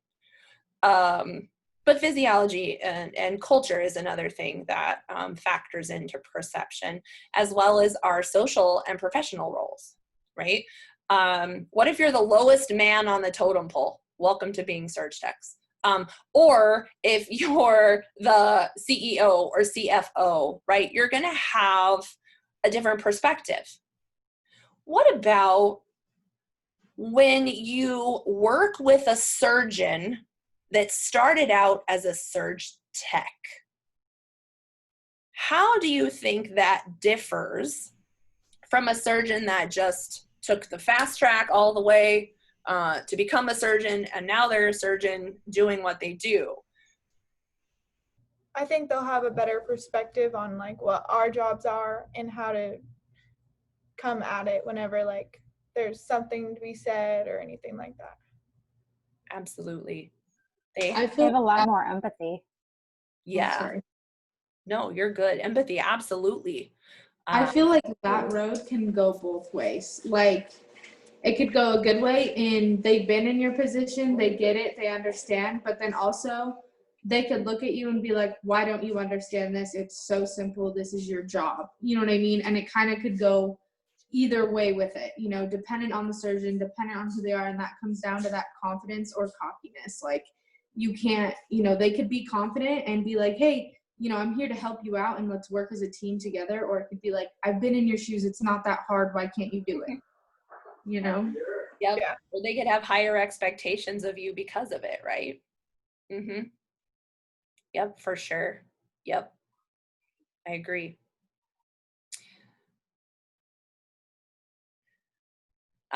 So in addition to those items, cognitive abilities, right? How elaborately we think. What are our cognitive pathways? How developed is our thinking, right? We can train our brains. Brains are like muscles where, you know, we use them and practice using them, and then they get more adept at their ability to think. And then have you guys ever had this happen, like you've never heard of something ever, or you've never seen it ever, and then the next thing you know, you hear about it, and then you hear it everywhere, or you see it everywhere? Like, that's the craziest thing, right? So we see what we set our sights on. You know, if you're thinking about buying a red some sort of car, you've never seen one on the street, and then the next thing you know, they're catching your eye everywhere. And so we have a tendency to focus on that. And then when our brain finds these like big differences or discrepancies in things, like it has a tendency to hold on to those things, you know, and then it guides what we see. It also guides what we don't see. Have you ever driven home and then you don't remember how you got there? Right? And you're like, oh my gosh, like I don't even remember seeing the light, you know, to turn onto my street. Like, did I stop? Was it red? Was it green? Like, I don't even know, right? Maybe you're focused on what happened of the day or what you got to do when you get home or those kinds of things. And so our focus can help us see certain things, but could block out other things, right? And I think as surge techs, it's super important that we can just broaden our perspective as much as possible so that we capture as much as possible that's going on at the same, you know, simultaneously in the operating room. So enhancing competence, just recognizing that all perceptions are subjective, right? We interpret what we see based on our own perspectives. And avoiding mind reading, you guys already talked about that. You know, getting clarification, you know, finding that balance, learning how to anticipate, that's just a process that comes with time and practice. And then distinguishing between facts and inferences. You know, you guys were mentioning if, you know, the dishes didn't get done, your roommate didn't get the dishes done, instead of holding on to that and my dogs are chiming in, then, you know, you just be upfront with that person, right? Be direct, but be kind, you're right. And then monitoring our self-serving biases. So sometimes we get these ideas in our head of how things are supposed to be, or, you know, that we need things done for us in a certain way, and those kinds of things. And, you know, that can, one thing that comes to mind is, and I think I mentioned in orientation, how I've worked with some surge techs in the field that they don't want to share any of the information that they have, because they're either insecure or they're afraid that if you learn what they know, that you might take their job or something, right? And so that can be a self-serving bias to not share and be a resource with somebody else, you know, if you're, you know, kind of protecting your own self. This is an activity, we're not going to do this though, but that's the conclusion of our chapter 2 about perceptions. Do you guys have any other thoughts or comments? Violent reactions?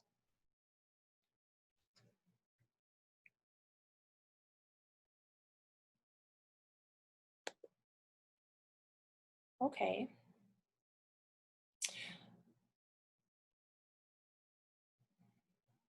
I am going to grab the link really quickly for our presentation topics, and I will post that in the chat. And I'm going to ask that all of you take a web field trip with me to that document, and plug in your topics. Hopefully it's kind of been, you know, mulling it over in the back of your brain here. And let me see, here we are, communication speech topics. I think I got everybody on the list. There's probably more because there's a couple people not taking communications, but find your name. All right, I got the link. I'm going to put it in the chat. If you haven't used Google Docs before, it's just an online platform for documents, and we can all work on it simultaneously. So the link is there. If I hit send, that would be helpful. Okay, there it is. And then that should bring you to your document.